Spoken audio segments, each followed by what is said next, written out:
Welcome to Horror Cinema Obsession, the place where horror lives and breathes. I'm Richard. And I'm Angeles. Every week, we dive deep into the dark heart of horror cinema, tackling a new film and dissecting the fear, the fun, and the fantastically odd. We're here to explore it all, from the terrifyingly brilliant to the downright awful, and everything that makes you scream, how did this get made? Expect to journey through the best and the worst, the iconic and the obscure, as we share our love, our laughs, and sometimes our disbelief at the world of horror movies. So get comfortable, or perhaps uncomfortable, and join us for Horror Cinema Obsession, where every flick has a story and every scare has its glory. Booyah.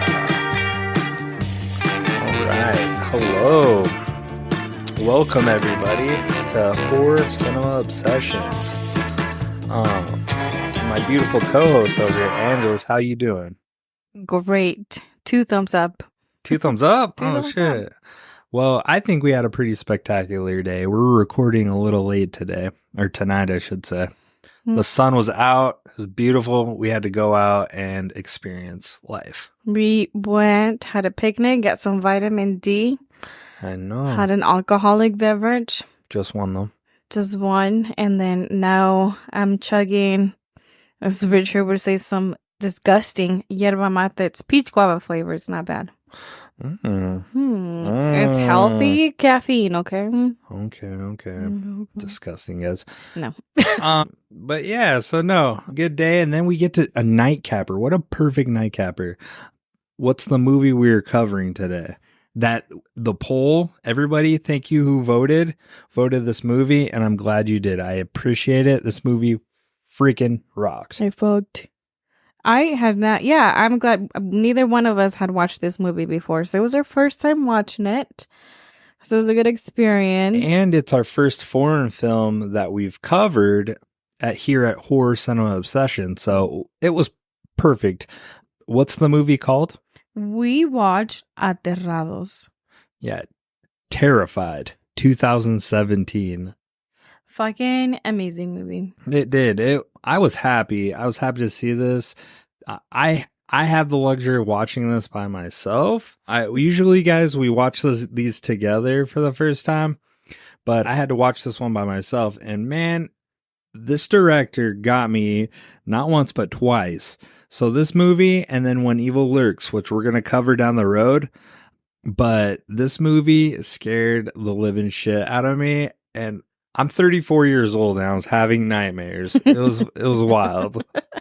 I'm excited to see what he comes up with next down the road. Oh, yeah. And we'll cover him. We'll cover his name. It's what's his name? Demian Rugna. Yeah, From this guy. Buenos Aires, Argentina. This guy is probably my favorite director right now. Like already, the short amount of filmography that he has already like knocked out of the park for me. Yeah.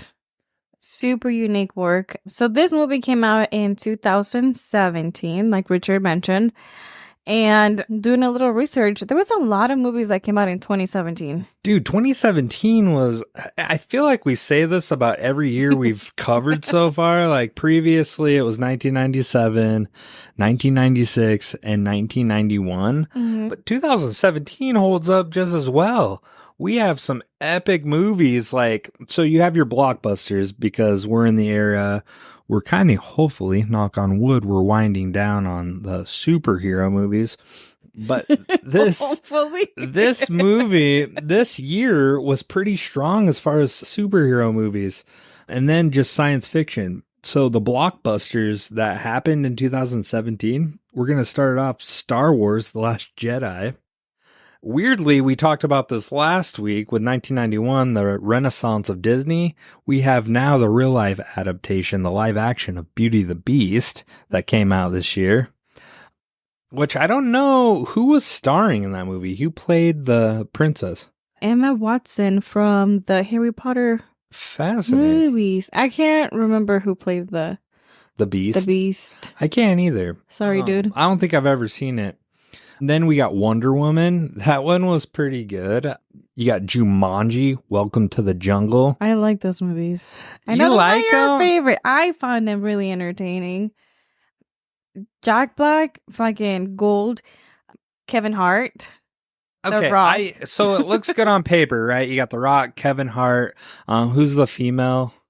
Oh my gosh, what is her name? She plays the blue girl off Guardians of the Galaxy as well. Can't just call her the blue girl, Nebula. Yeah, Nebula, which Karen Gillan. yes, she's pretty good. So that cast is stellar, right? Mhm. It just didn't do it for me. I don't know. I liked it. I mean, the concept is cool. Mhm. But so speaking of Nebula, Guardians of the Galaxy Volume 2 came out, which that movie, if I remember right, fucking rocked. That movie was good. Spider-Man Homecoming, this was big coming out party after Civil War for Captain America Civil War. Spider-Man showed up. Well, then he got his own movie here with Homecoming, which Tom Holland, I think this Spider-Man was pretty good. It's one of my favorites. Holland. Marissa Tomei. Whoo. Is this? No. No, Jake Gyllenhaal is not in this one. No, he's we're talking in the about Iron second Man. one. The what? Iron Man, is he in this one? Yeah. Okay. He plays Spider-Man's stepdad. It's suiting. It's equivalent. And then we have, dude, this one, my personal Marvel favorite is Thor Ragnarok. That movie I rocked. love that movie. It was funny. And then your personal favorite, I feel like every time we're around your nieces and nephew, we play Despicable Me 3. Dude, I love Despicable Me. I do too. It's since you introduced the fucking minions to me, I love them. Bada boy. Hey, they hold a special place. They came out. I don't know why. They always seem to release them around July every year, and that's my daughter's birthday. So when the first one came out, we kind of started going, and they started like consecutively releasing them in July. And it's like, hey, it's your birthday. There's another fucking Despicable movie that we're gonna go watch. And she's like, yay. Yeah, I know. We'll see how many more. Hey, as far as Blockbuster goes, there's nothing bigger than this one coming up. The Fate and the Furious. This is the 8th installment of the Fast and Furious franchise. Proved the enduring popularity of the series, combining high-octane action sequences with a global setting. So I don't think I've seen any of them past Fast and Furious, I think 2. Do they go in space in this one? I don't know. What do you mean? And his Brian ain't coming. It's my favorite line. Fast and Furious 2. I think I watched like the first 3, and then I watched one of the more recent ones with what's his name? He's on The Rock. No, from Your Ringtone, that movie. Oh, Jason Statham. Yeah, he was in it, and then The Rock was in it, I think, at that point. Ooh, I don't know. Like I said, I just remember the last one I remember is Too Fast, Too Furious. Too Fast for y'all. Yeah, Ludacris was in it. And then you have Wonder Woman. Yeah, we said it. Wonder Woman. I like How the do you first like one better that than the movie? second one. So Wonder Woman 1984 certainly didn't do anything for me. It didn't advance the story any further for me. It became a love story, and I hated that. And then I don't know if I liked Wonder Woman as much as it was like I was stoked they finally put her on the movie screen, right? Mm-hmm. And Gal Gadot is awesome as Wonder Woman. Mm-hmm. I just feel like the story itself kind of fell flat, but I feel like DC is kind of letting me down. The first one or the second one? Or both? All together. I like the first one because they gave a little bit of background information on her. She came from with the Amazonians and her family, and they were all this strong woman. Yeah. And here comes this fucking guy to ruin their peace. I know. Isn't that crazy? Fucking men, dude. Men. We love men, but yeah. Yeah. Also, this year, I don't think I've ever seen this one, but I know the characters. Pirates of the Caribbean, Dead Men Tell No Tales. You got Johnny Depp, I know that. Orlando Bloom, I believe's in it, and then Penelope Cruz. But no other returning actors come to the movie, if I remember right. I don't know. I liked them. I think I watched all of the Pirates of the Caribbean. I got a hot take. Hot take. If you were stranded on an island, who would you rather be stranded with? Orlando Bloom or Johnny Depp? Fucking Johnny Depp, dude. Whoa. What about Amber Heard, man? She wouldn't feel that way. What? Oh my God. I'm sorry, that was stupid. He's out of the picture. But you go Johnny Depp. I think I would too. He's just entertaining dude. He's entertaining and he's resourceful and he's like a cockroach. He survives no matter what in all of those movies. Every fucking movie he goes through the ringer and shit's going down and he just comes out of it. Dang. So I trust him. Dude, we should do a Mexican version of Edward Scissorhands and we'll call him Eduardo Scissorhands. Yeah. I think that would be a good one. But who can play fucking Johnny's I feel like the role? guy, I don't know, who's a good up-and-coming, good-looking Latino? There's a lot. There's a lot? There's a lot. Okay. But I don't know who would play the creepy, dark Frankenstein I feel like monster. George Lopez. He's in everything. Not anymore. No. Moving on. So we also, man, this year is just great. I'm looking at my notes. We also have Blade Runner 2049 coming out. Logan, the last movie of the Wolverine series, which freaking rocked. Coco came out. I love Coco. I remember seeing this one time. I didn't see it in theaters. I didn't see it. I just remember being at a family member's house for Thanksgiving and it was on for the kids, and I ended up sitting there watching it. You watched all of it? Yeah, while everybody else was there. I'm like, dude, this movie's fucking awesome. Vienna, what was the other movie? Not Coco. Way before Coco, there was another kids' Day of the Dead movie. Yeah, The Book of Life. Book of Life. If you guys like Coco, you should really go and watch Book of Life. Really, really good. It doesn't get enough recognition. I thought it was great. It's very authentic too. It sticks closely to the story. Family. Yeah, Coco. And then, so you also have Dunkirk, which is really good. And then Angelus, you bring this up. All the fucking time. 3 billboards outside Ebbing, Missouri. Dude. I'm about tired of hearing this movie. So when I seen this on the list, I'm like, Jesus Christ, I don't want to talk about it. I haven't seen it yet, folks. But she keeps telling me I gotta see this, which I will. I promise. Okay. I will. But tell me a little bit more about it. Dude, this movie's fucking fantastic. It has Frances McDormand. She's fucking awesome. Woody Harrelson. Sam Rockwell. Woody! Oh, Sam Rockwell. Yeah. What was the movie we just watched? Seven Psychopaths? Dude, oh my God. Sam Rockwell is like, I feel like he's underappreciated. He is. He's everything that I've seen that he's been in it. It's fucking great. But this movie, there's this lady, you know, Frances McDormand. Her daughter died, and they haven't figured out what happened to her. This is the movie. Who did it? Yeah, and so Woody Harrelson plays the sheriff, and it's funny. There's a lot. It's kind of dark. It's a comedy. There's drama. It's emotional. There's a lot of satire and dark comedy for if you guys like dark comedy. And, you know, so it has all the ingredients. It sounds like I would like it. Yeah, they all come together, you know, one way or another. I love it. She sets her foot down. She wants justice for her daughter. And she fucking bumps head with all these dudes in this little town. Those mother effers. Mother effers. So, guys, I had comments in our email, and I appreciate the feedback. I got to cut down on my vulgar language. So if you hear me saying effer and fudge, it's because you were told to not cuss. I got criticized. But who fucking cares? I'm kidding. But so 2017, not only was that a strong showing for movies, right? Well, 2017 was a particularly strong year for horror movies as well, with several films not only achieving critical and commercial success, but also pushing the boundaries of the genre. Here are some of the notable horror films released in 2017.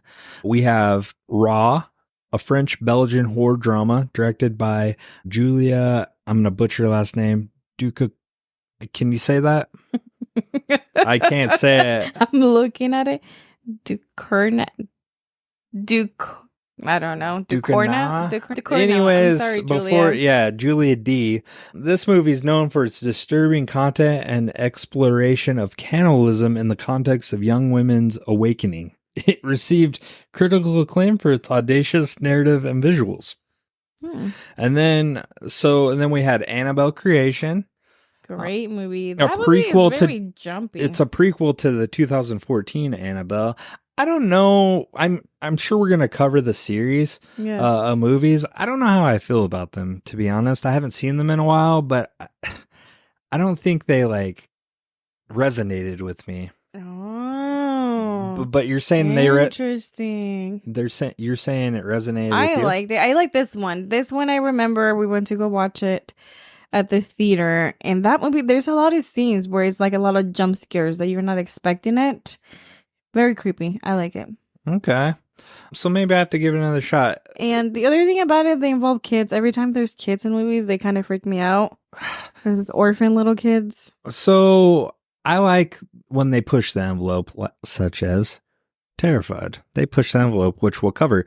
So another horror movie, A Dark Song, which I've never heard of. This is an Irish horror film directed by Liam Gavin. It's noted for its originality and intense mood. It explores themes of grief and the occult as a woman and occultist perform a long and complex ritual, which I don't know. It could be good. I don't know if it's my kind of horror, but that came out. And then you had an award-winning movie by Guillermo del Toro, and that was The Shape of Water. And Angelus, I've never seen this one. Have you ever seen it? I started watching it, but my daughter was in the room with me when I started watching it. Right off the bat, there's boobies. And she was pretty young. She was pretty young, so it went on stop. I haven't finished and you watching never went it. back to it? I want So we to. might have to watch that. I'm just kind of interested. But then the one I have seen though that rocked, and I'm not a big M. Night Shyamalan fan. Quite frankly, I hate literally all his movies. But this one, I think it's because James McAvoy saved this movie, was Split. I fucking love that movie. And then you had the biggest, I feel like you had the top two here, biggest movies that came out in horror. And kind of they held their own as far as the blockbusters go. You had It, the first installment of It, which who played the character It? Bill Skarsgård. Oh yeah, your daughter's favorite leading actor. Him. Oh my god, I don't know.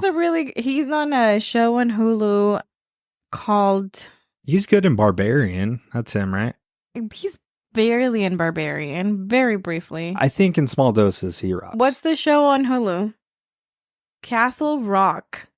You see a lot of him in Castle Rock. Is Castle Rock a Stephen King novel? Yeah. Yeah, he's in it. He does a really good role. As long as Mike Flanagan isn't directing Oh, my fudging. Dude, I'm sorry, guys. And this probably goes against popular belief, but I hate Mike Flanagan. His storytelling is not for me. It's not my cup of tea. It just falls flat for me, to be honest. Yeah, but this It movie I don't know how I got on that tangent. Also had Jaden Martell and Finn Wolfhard. He was just hot and popping at the time from Stranger Things. Oh yeah, that kid. And then I think the best movie altogether this year came out, Get Out, which I can't say it's the best movie, honestly. I've heard nothing but good things. But again, I don't know how I haven't seen this movie. Oh my god. Oh, I love this movie. So I think this we do have it on the poll, guys. Vote for it for us to review it for next week. It reminds me, I feel like it's one long episode of Dark Mirror. How they play with the idea of uploading your conscious onto someone else's body or a thing or an item. They have a few of those episodes on Dark Mirror. And I feel like that's what this movie did. It's good. Okay. Yeah. So these films each brought something unique to the horror genre, whether through innovative storytelling or revitalization of classic tales such as It. I think it's pretty good. I found a few movies that came out, international movies, since we're sticking to the international theme for Aterrados. Some of the movies that came out at this time that I remember, the first one is Vuelven, or Tigers Are Not Afraid. Has Paola Lara and Tenoch Huerta, who is in Wakanda. It sounds like he's an up-and-coming Mexican actor at the moment. I still haven't watched it, but I've seen it has really good reviews. Skins, Pieles. We watched the trailer for that yesterday. That was weird. That trailer was weird. Trippy. We have Veronica in Spain, a possession story involving the Ouija board. And then we have Happy Day as well. And then these last two were not international movies, but The Mummy with Tom Cruise, which Richard loves. Okay, that movie does not get enough love. I don't even care. That movie was awesome. I seen it in the theater, and I still want that monster universe to happen, the Monsterverse. And I'm so disappointed that it didn't take off. Screw everybody for not going to that movie, and you should have went. That Mummy was good. It's not as good as the Brendan Fraser mummies, but you know what? God damn it, it held its own, and I enjoyed it. How'd you feel about it? I made you watch it. I had watched it before you made me watch it again. Oh, did you like it? It was good. It wasn't like the best mummy version out there. You know which ones I liked? I liked the ones with Brendan Fraser. That's what I'm saying. And what's her name? The girl? Angelus. She's cute. I'm not saying those are bad. I think those are better. They're superior. But that one with Tom Cruise was pretty darn good. I found a meme online, and it has the girl that plays Nefertiti, right? The one that's killed off right away. And then Imhotep, and then Brendan Fraser, and then I can't remember her name.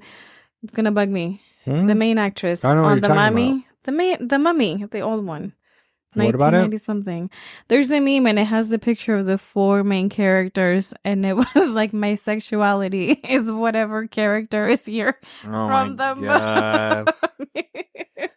Moving forward, was there any other movies that you found that came out in 2017? You already went through all the major ones. Okay. Oh, there was not horror, but there was another movie by Eugenio Derbez, How to Be a Latin Lover, a comedy. Ooh, and he could play Edward in Eduardo Scissorhands.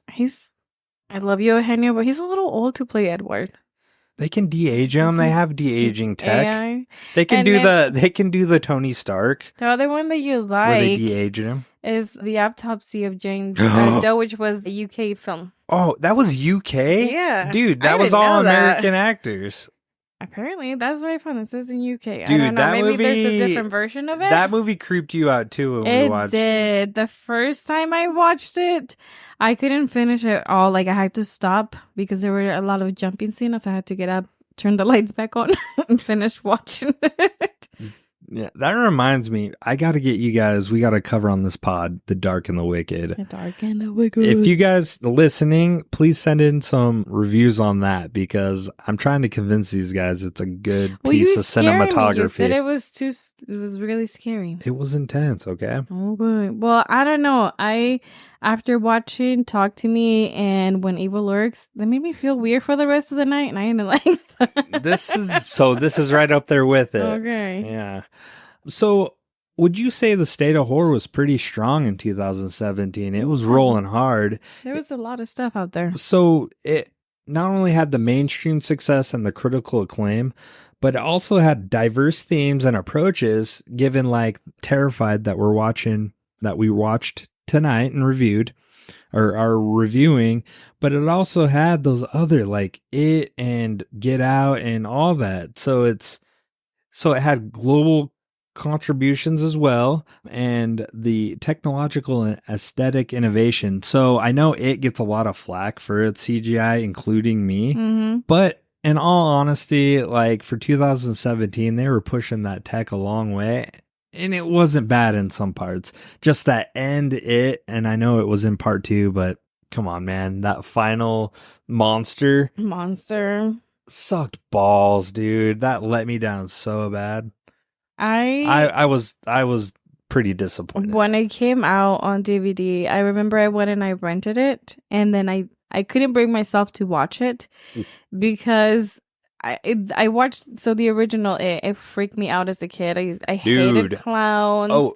Oh, Vienna, creepy vibe. Vienna. Sorry, Tim Curry was the original It. Yeah, I should know that. I'm disappointed that I had to ask. And yeah, it used to freak me out when I was a kid watching that. And so when the new one came out and I was like, oh shit, this is gonna be better, and I just sat on my fucking TV stand for like a week and I couldn't find someone to watch it with me, so I returned.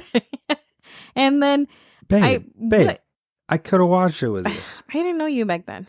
Damn. Stranger homie. Danger. Dang. You're my novia. Por siempre. No sé. No sabe. No sé. Richard gets very creative sometimes. ¿Por qué? ¿Por qué? Yesterday. How did this even come up? It was just... Oh, he makes up his own definitions. And he said, I love you means forever. No, I said, te te amo. amo means forever. It's true, baby. It's Te amo. true. Forever. But no, when I finally did come around to watching the new A, I feel kind of stupid because there were some parts that were funny and I was like, oh my God. Yeah, I mean, so when it came out, I was a little disappointed. Everybody's like, oh my God, it is amazing. I remember seeing both and I was let down. But again, I'm more old school, so the classic stuff to me hits harder, but I think it's more of a nostalgic thing. But moving forward, our next deal with Terrfied, or how do you say it? I'm sorry, I don't want to butcher the Spanish. Aterrados. Yeah, the plot. Do you want to explain the plot? And we're talking about the plot. Do we want to go into the director? We can. Do you want to talk about the director? He's a very, very up and coming. He doesn't have a lot of stuff out there yet. He's done some movies. So again, Demian Rugna is from Argentina. Well known in Argentina for his horror genre. He hasn't done a whole lot. You just said that? Yeah. So he only has, up till this point, 5 if you want to count Satanic Hispanic. His part in that. 5 pieces of film that he directed. And I think he wrote all these. From what I was reading, it sounds like most of them he did. It's impressive. Yeah. And then... So he has, let me see. Have you seen any of these? The Last Getaway, You Don't Know Who You're Talking To. I know we've seen When Evil Lurks. When Evil Lurks, yes. And then The Last Gateway, I haven't. Satanic Hispanics. We haven't watched that either. I heard it's 5. So this is all Latino directors. And then there's 5 anthology horror stories in this movie, and he directed and wrote one of them. So it's like a Hispanic creep show. Yeah. Which I like. I'm intrigued. I want to watch that. It's on Shudder, dude. That's what I love about this director, too. All his stuff, it looks like it is on Shudder. Yeah, I haven't seen anything that it's not. So he does have one notable award that they have here, which was an award for best film in the festival in the Sagas. Wait, what? Sagas Film Festival. I'm assuming it's in Argentina. Oh. For When Evil Lurks. That has given him one award. Yeah, that put him on the map. Well, really, Terrfied is what set the tone for him. But man, he followed up When Evil Lurks, and I think that really has set his career on fire. Yes, but I'm excited to see what else he comes up with next, because everything he's made from the 2 that we've seen and other stuff and the commentaries and some of the reviews that we saw online when we were doing research, it sounds like it's very unique, very strong as far as the horror genre is. I could say honestly right now he's one of my favorite directors. His material is awesome. Richard's gonna get his name tattooed across his chest. I'm not going into that far. Oh, okay. I'll get you a sticker. You're wild. You're wild, my dude. You're wild, my guy. So Demian Rugna is how you say his name? Demian Rugna. Rugna. And then the cast. Do you want to walk through some of them? Yeah, so the cast, it's very limited because it all takes place in this neighborhood. So yeah, we have 1, 2, 3, 4, 5. We have 6 pretty much characters, right? Yeah, main characters that you see. So the first one that we have is Maximiliano Ghione, also known as Maxi Ghione. He plays Commissioner Fumes on the movie. And then for Maximiliano, apparently he's Actor, director, writer. He's been in soap operas in Argentina. Some of his most well-known soap operas have been Buenos Vecinos and Monte Cristo. He's been in movies. Where's the Baby? Rome. Bad Life. He's been on TV shows as well, and he's also done theater. But so how long has he been acting? Oh my God, a really long time. It was like 19... Was he the one Performance? acting in the 80s? No, that was a different character. That was Norberto. That was Norberto? Yano. Io. Or Hano. And then next we have... Well, no, so he was pretty good. I'm not gonna lie. He played that he role. carries the movie. Well, he's the main guy, and man, he kicks ass, dude. Like, he's pretty convincing. He is. And then we have Norberto Gonzalo. He's been in the TV since the 80s, and he plays... But his expertise is in dance. Yeah. So he's another forensic investigator. Sounds like he's retired. We used to work for the police department doing autopsies. And yeah, is more well known for being a former dancer, specific to folkloric, singer, and in tango. He's been in film, theater, TV. He's directed in theater a lot. It seemed like he has a few pieces of work in there. So, do you know any of these names? Of any of the main actors? Yeah, do you recognize? I don't know any of them. I don't know any of them. Okay. Yeah. No, that's okay. I was just curious. No, again, if it was theater and TV, I feel like it's going to be more centralized to Argentina. And then you have Elvira Oneto as Dr. Mora Albrecht, she was a doctor specializing in the paranormal. Mm-hmm. And she was also a former dancer. She's done theater, TV as well. And then we have Demian Salomon, who is Walter. He has done a lot more stuff.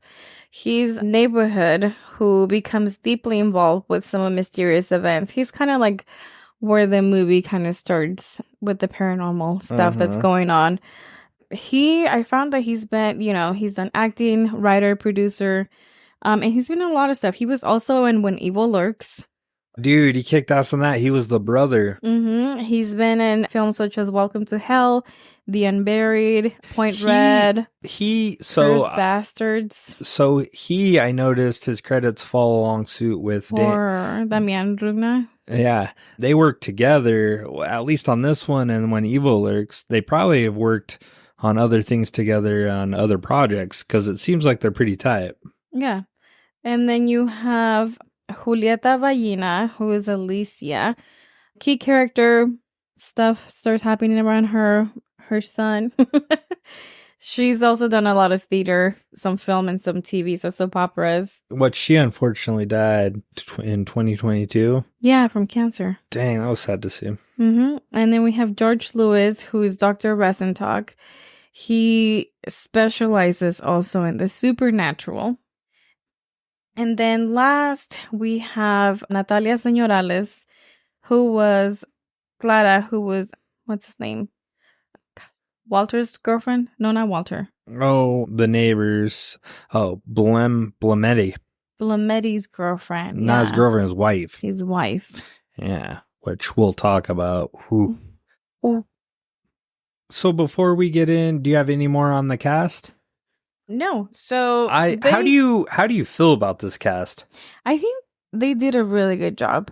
A lot of them from researching, they focused the majority of them on TV, so soap operas, dramas, comedies, and then a lot of theater, and then they jumped into this fucking movie. Well, I couldn't tell. I couldn't. Dude, this cast blows any... I'm saying this right now. I'm planting my flag. Ooh. They blow the Insidious franchise out of the water. Certainly Paranormal Activity. This ghost movie set the standard for me. This is what I want to see in a ghost movie. Pretty much, the cast did an incredible job. The director did an incredible job. So this horror cinema obsession is Team Terrfied. Okay, guys? Terrfied. All right. Got it. Capiche, señor. Do you want to take a quick break before we get into the plot? Sure. All right. We'll be right back. And bienvenidos to Aterrados. We're back, folks. Richard's the official interpreter. So, yeah, where were we at? I think we are ready to go into the plot. Ooh, we're getting into the thick of the story. I'm so excited. Okay. So for the plot, Aterrados, Terrfied, again, center in Argentina. Buenos Aires. Buenos Aires. It's centered around a neighborhood where supernatural paranormal activity starts happening, and it kind of travels from one house to the next to the next. We see paranormal activity investigators come in and start investigating.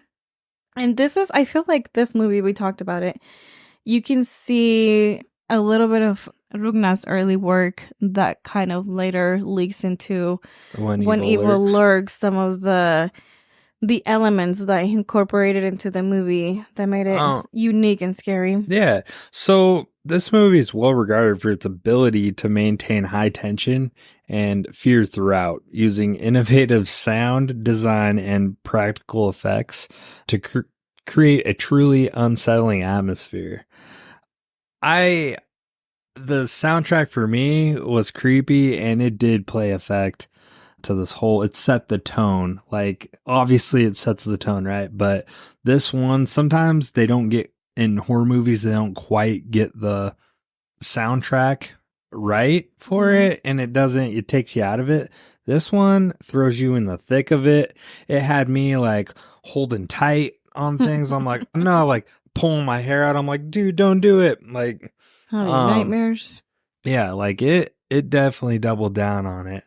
This film is structured in a way that the horror gradually escalates, with each segment of the story revealing more about the horrifying truth behind the paranormal activity, leading to one of the most chilling finales and satisfying for me. How'd you, like, without getting too much to the back end of the story, how'd you feel about the ending?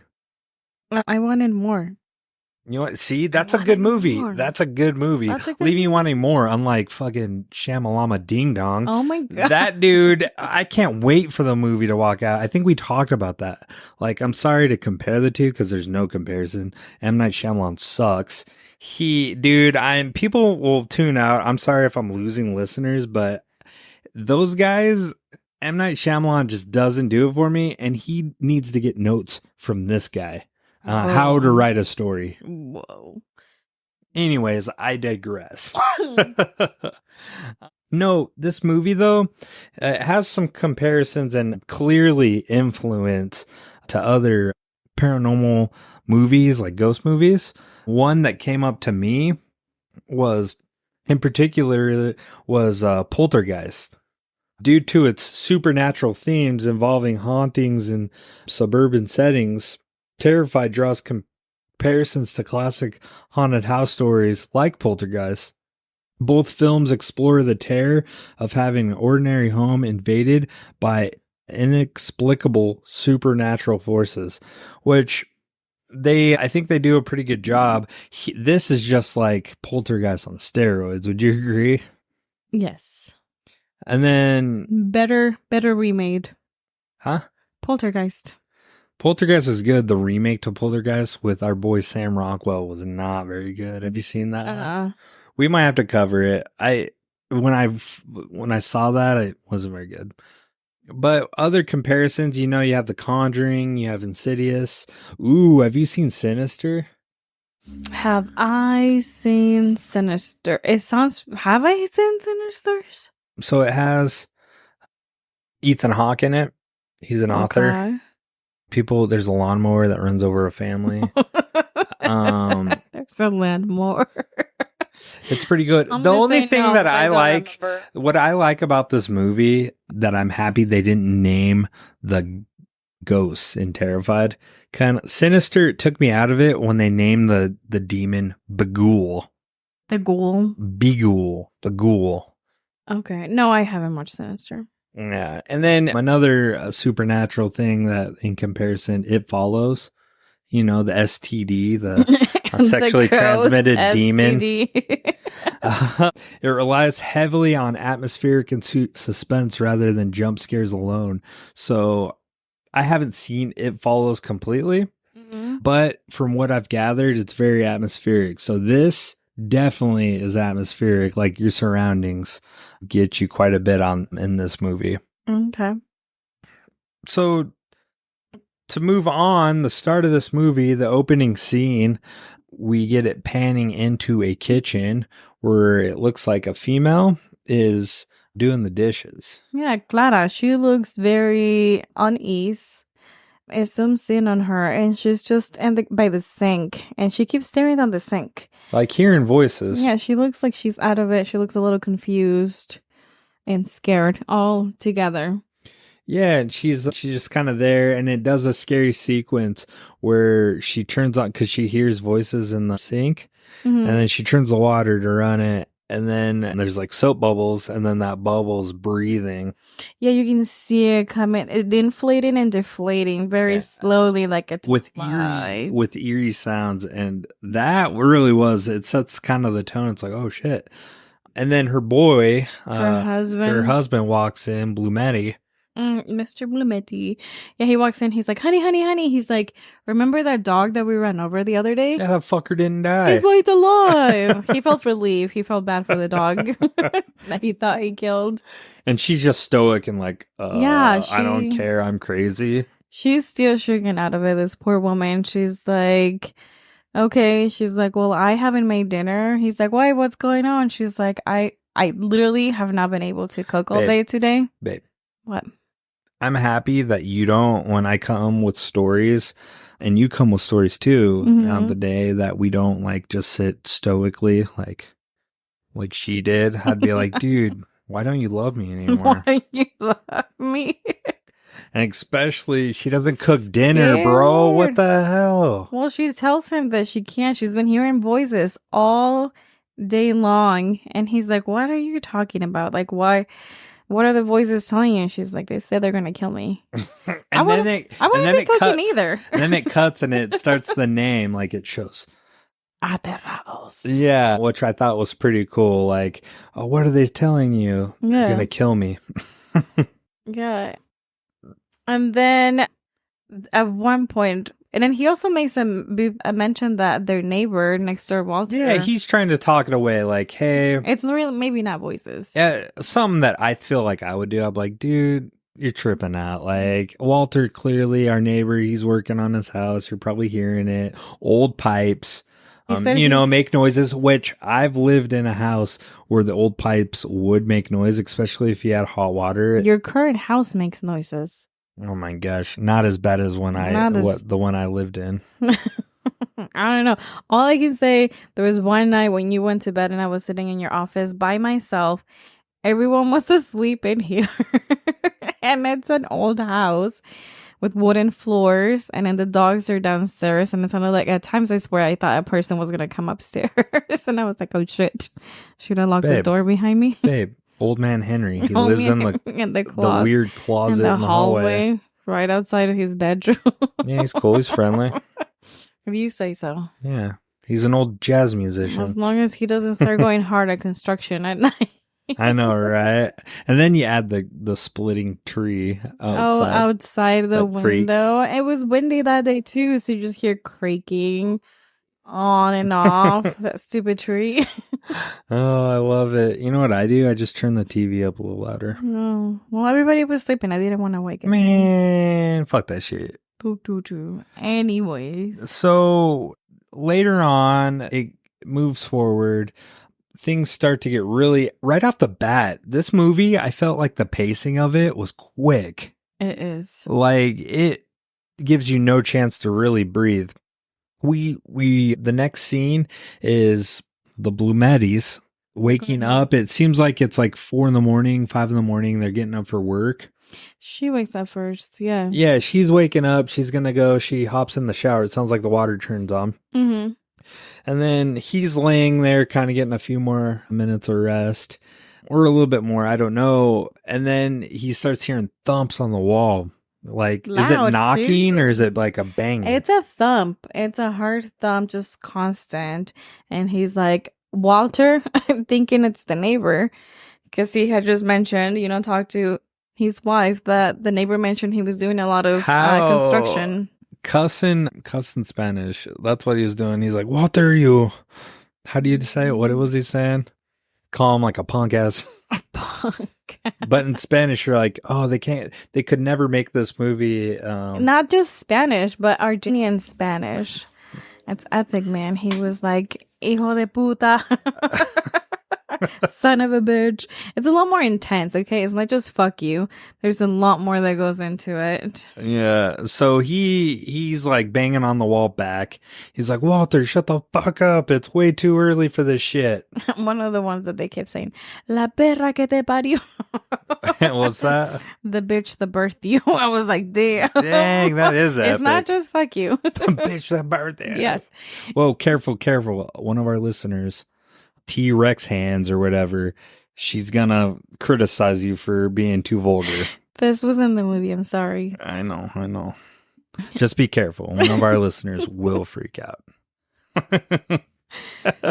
But yeah, no, he's like 100% convinced that it's just Walter next door up in the morning. He gets, dude, and I feel like I've done this before. He was pounding on the wall at first, and he's like, Walter, shut up. And he's like, dude, screw this. I'm going outside. I know I've done this. We have an unhoused problem in my neighborhood, and I have chased homeless people out of my alleyway in my underwear. I have my pantalones. Jonas. My Jonas. I have. So I've been there. I understand what this guy was going through. Yeah, he goes over to next door. Yelling at the house, ringing the doorbell, and the little, it's not a doorbell, it's a mailbox with a speaker box. Yeah, speaker box. And then someone does answer, but it's not Walter. You can hear the static from like white picking noise up on the other end. But there's no one's talking back. Yeah, and he's like, Walter, USOB. Why? Yeah, he's like, what are you doing, dude? Like, it's way too early. Please just shush your face. It's too early for this. We're trying to sleep. He goes back home. He's like, I got it. I took care of it, babe. Yeah, walks by. And then, but before he can get in bed, he hears another thump. And he's like, whoa, that's not Walter. Yeah. And he walks back to the bathroom and starts calling out to Clara. Looking for her, and he's like, what the fuck is that? No, what the hell is that noise? Yeah, and then he goes in, and shock. He is in pure shock and sees Clara up, floating, bloody mess, going back and forth, being slammed against the walls. Yeah, blood everywhere, just slamming. Travel from one side of the wall in the tub to the other, and the water was running. Reminded me a lot like Talk to Me, less vulgar than Talk to Me, where the kid gets beat up by the ghost. Oh, that was intense. Beat to a bloody pulp, but similar, where she's just slamming. And then, this is the dumbest part. I'm sorry, Angelus, but if you're floating in there and you're like not moving or anything, your head's getting slammed. I'm not touching it because it's a bloodbath. And I know they always accuse the husband or the boyfriend first. Mm-hmm. They would be like, you son of a bitch, you killed her. I know I wouldn't, so I wouldn't be touching it because it was so bloody. I'd be like, nope, wasn't me, dog. So there could have been a chance to save me, but because you don't want to be involved, I'd be dead. Listen, it was a bloodbath. There's being in the medical field, I am. Seeing how much blood was lost, I'm sorry, you are a goner. And I would say the same thing, but you better try to save me at least. Oh, no. I'm pretty big, so I think I could survive some of the blows. Because I know I'd be giving you the look. I'd be like... As you're dangling in there, possessed. Yeah. I'd be like, hold on, Richard, let me go get some gloves, just in case. I get blamed for fucking... And then he does, though. He tries to grab her, and then it's even more intense, because then the ghost or whatever is like slamming her head repeatedly against the wall, and he's like, stop, what are you doing? Yeah, and her head is just going, just determined to take her out. And he gives up at this point. The head's still being slammed, and he just drops to the ground, obviously crying like, Dude, and I know, knowing you and your family very spiritual, I could imagine this just blowing your guys' mind. Like a very spiritual family. Yeah, I almost pepper sprayed a Passionate. generator. Oh, dude.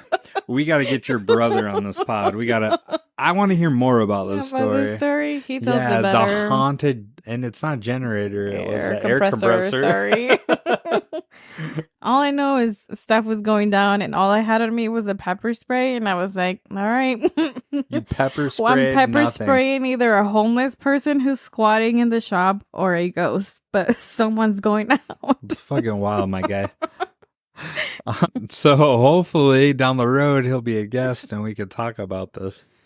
I don't know why we should have had him on this one. I think he would have liked it. But yeah, so now moving forward with the story, it looks like I couldn't tell if he was in jail or if he was in a psych ward. It kind of looked like he was in a psych ward because he had the classic like robe on and slippers. I want to imagine he had slippers on. And he never had handcuffs. I feel like if he had been in jail, they would have had him on some sort of restraint, because it was always the doctors, investigators there with the room, but there was no police like in the room. You know, if it was that much of a vicious like attack on his wife. It was pretty casual. So that you're met with three different, it looked like you assume at this point they're three doctors. Yeah, they're right, or investigators of some sort that are talking to him. Mm-hmm. And they're asking kind of what had happened. They wanted to walk through. Mm-hmm. And obviously, Blumetti doesn't want to talk about it. It's a traumatic experience. He's just kind of dazed, kind of like, I've already talked about this. Need to talk to my lawyer. Yeah. And they show him pictures. He's like, I've already seen these. I don't want to see it. And they're like, no, look at it. He's like, that's not my wife. And they're like, yeah, this one's from the U.S. in 1998. Yeah. And he asked, well, did this one get solved? And then I don't think they really answered that, did they? They said that, I think they said that it was not solved. And then at this point, you're met with Dr. Rosentag and then Funes. And Funes wasn't there. It was Hano. Oh, yeah. Hano, Mario. And Albrecht. And Dr. Albrecht. You gotta call her Dr. Albrecht, because when Hano first met her, he called her by her name and she was like, Dr. Albrecht. Put some respect on my name, god damn it. To, school so many years. So, yeah, they pretty much tell him, hey, we know you didn't do this. Yeah, they're like, we know you're innocent. We want to prove that you're innocent. And like, we want to get evidence, but we're not quite there yet. Mm-hmm. So the story thickens because after that scene, we see Walter. This is where we first see Walter in it. First, he's in the office. He's calling someone, and we don't realize who he's calling. Well, before we meet Walter, the three people that are there with him talking, they're like, all right, we want to help you, but you got to walk us through everything that you can remember that has happened in your house or your neighborhood prior to your wife's accident. Well, was there anything else happening in the neighborhood leading up to that? Yeah, they're like, real hard. And he's like, well, there was this other incident. And then and then he's like, Walter took it really hard. But they also, their eyes lighten up because he says his name, Walter Cabral. Yeah, so, and they're like, oh, and he was doing construction. They're like, oh, remodeling. Mm-hmm. Tell us more. Yeah, and that's where the story kind of takes over, where we see Walter clearly in his office. He hasn't had any sleep because his eyes are like dark. He has like cups all over his desk, and he's on the phone. You don't know who he's trying to contact. I thought originally, obviously, he had probably problems, so he's trying to call a doctor. He is constantly on the phone trying to call doctor, and he's like, I need to talk to her. I've talked to all these doctors. I'm taking sleeping pills. I can't sleep. And somehow he found out about this one specific doctor, and he's like, she's the only one. I thought he was help me. I thought, oh, it's going to show he's schizophrenic. I thought he was going to be like super crazy. Oh. But later it shows him coming home and Blumetti hits him up. He's like, hey man, that construction's crazy, dude. Like, or what are you doing? He's like, oh, I'm remodeling. Yeah, that's the most sane and reasonable explanation he can give his neighbor. Right. And then he goes inside. So now we see later that night, he's at his bed and you can tell he's freaking out and he's agitated. Mm-hmm. Don't worry, Van. I'll get that sound out. Clinking and clanking. I apologize, folks. She needed a late night snack. Anyways, he's on his bed and he keeps looking under and it freaks me out. Everybody's been in that situation where, like, when you're a kid. Paranoid. When you're a kid, though, you look under your bed, you're like, oh shit, is something there?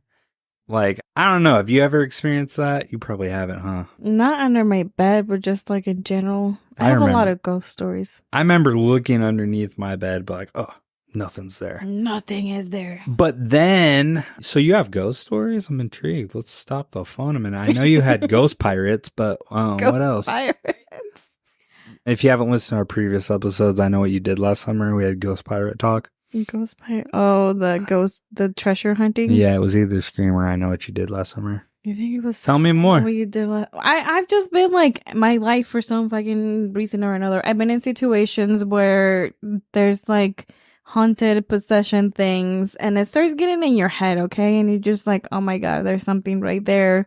I can't go to the bathroom alone. Hold my hand. Oh my God. It gets to you.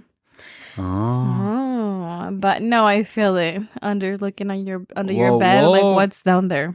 In later episodes, guys, we're gonna cover these stories a little bit more.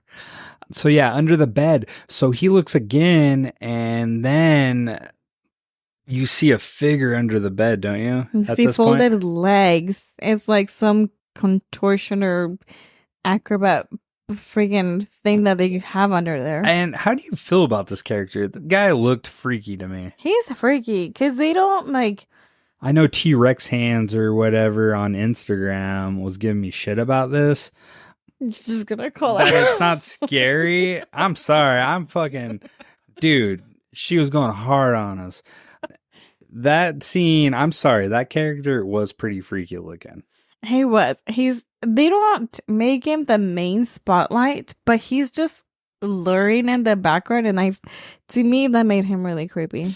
Yeah. The way he walks. So, and then another creepy element to the scene is eventually the lamp gets unplugged and they put the plug in right underneath the bed. I don't know about you, but fuck that shit. I'm not like plugging the lamp back in. You're not? I'm going to use my cell phone for a flashlight, dude. Screw the lamp. You're going to reach under there when you think that didn't have a cell phone. You're going to reach under there when you think the fucking thing's going to get you. When you've seen it? Oh my God. No, he didn't have a cell phone in the entire movie. Neither of these people, they're using house phones.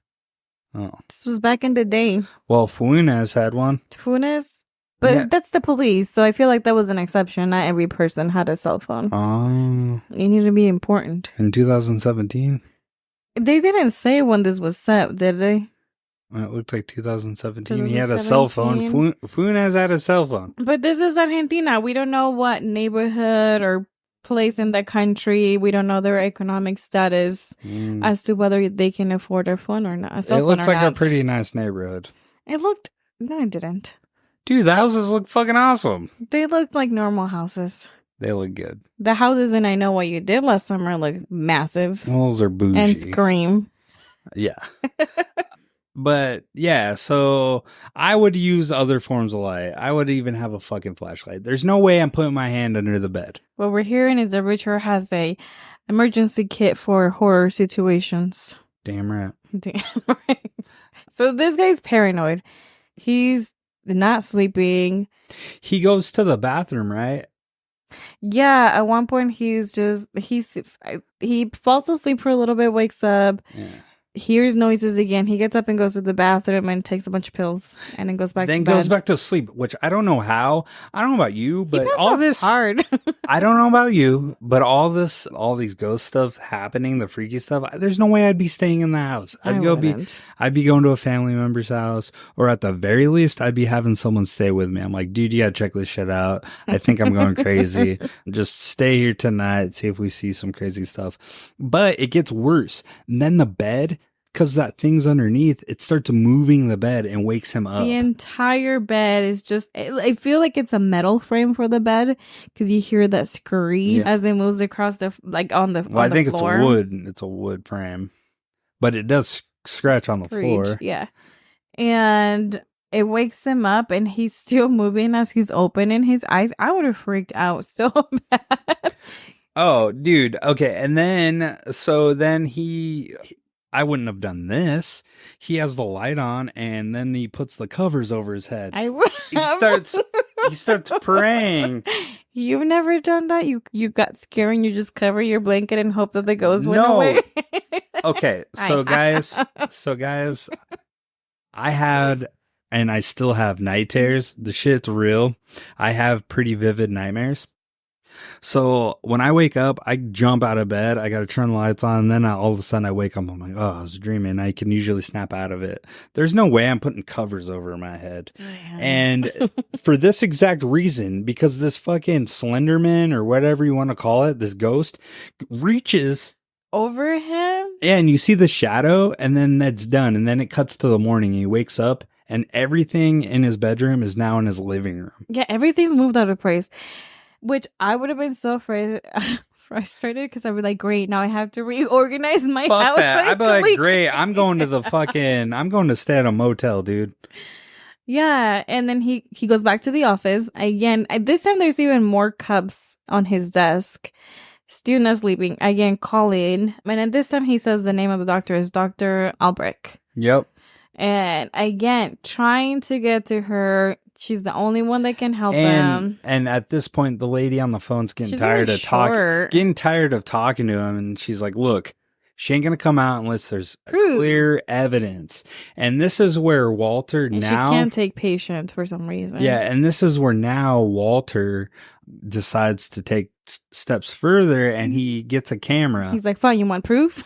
And he sets a camera up on top of his Narnia closet. His Narnia closet. Mm-hmm. Yeah, he sets it up and he's like, all right, I'm going to get her proof. Which, if it's paranormal activity, I don't know why he thinks that the camera's going to catch it. Well, he's just hoping it will.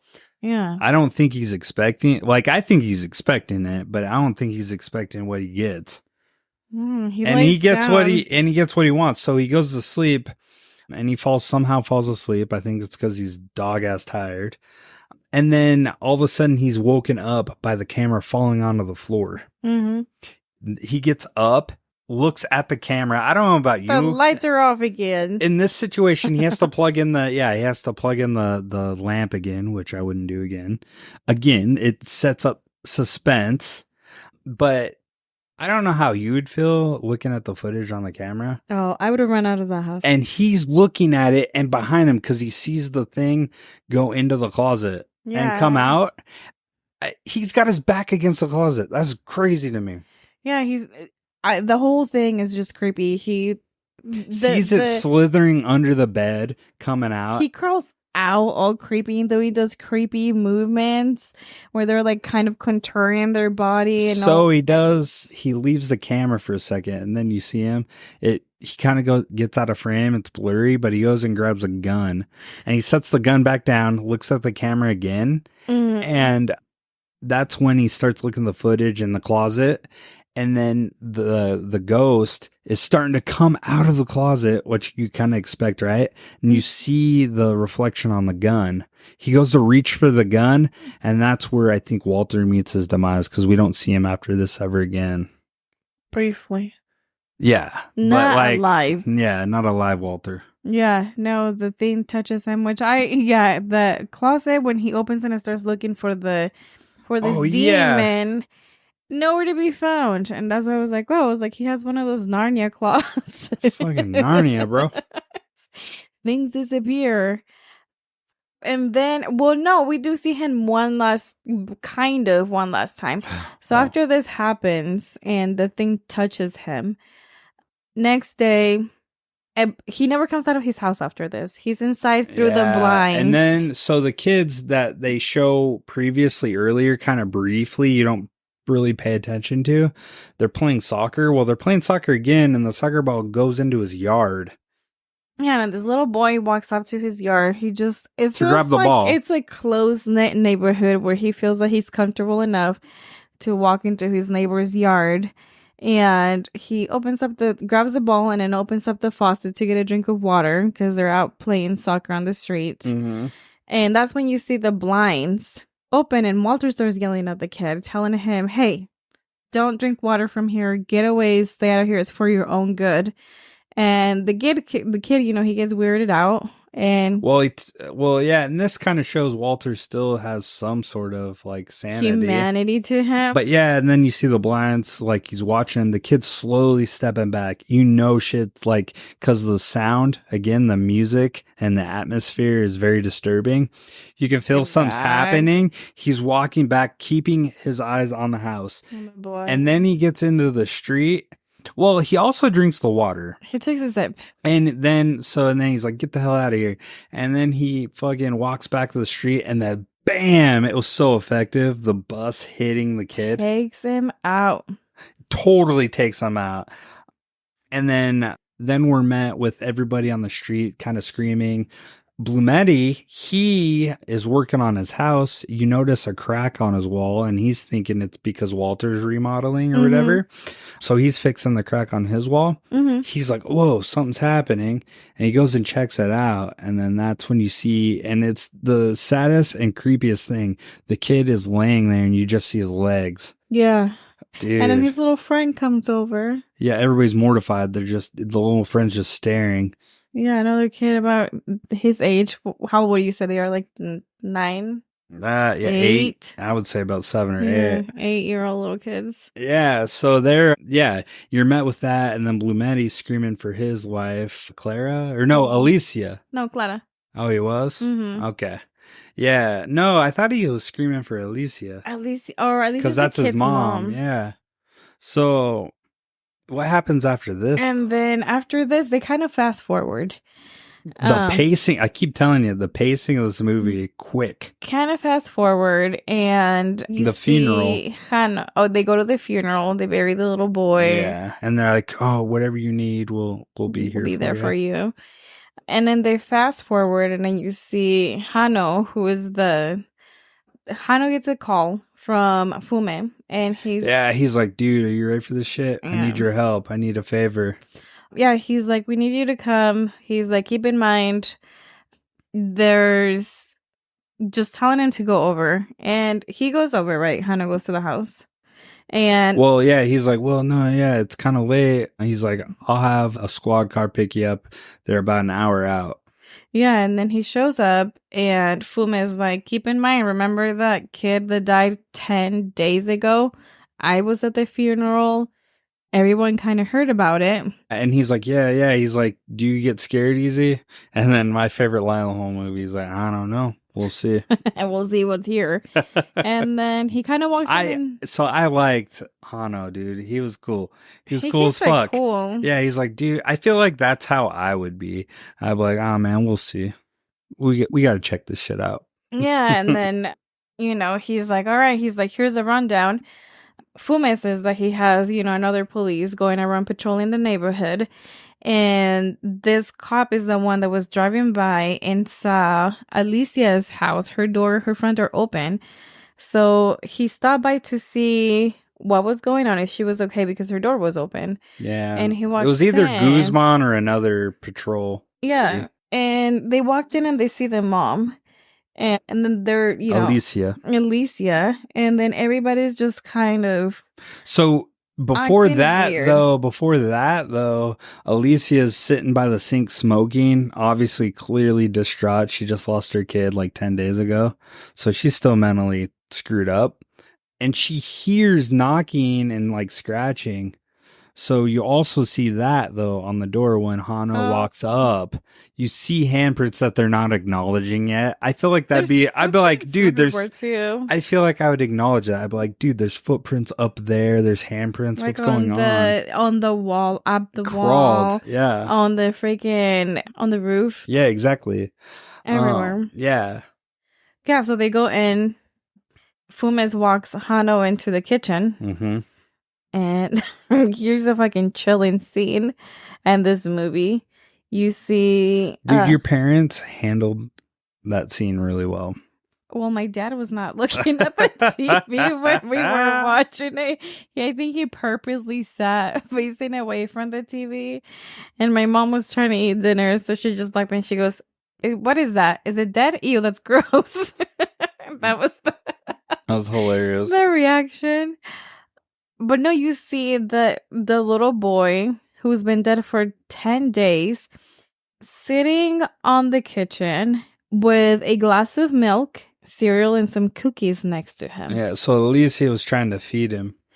But it's so creepy. It looks so innocent and eerie. This is where the special effects, like the practical special effects, are really effective. You can tell he's decomposing. Like, he has dirt. He's covered in dirt.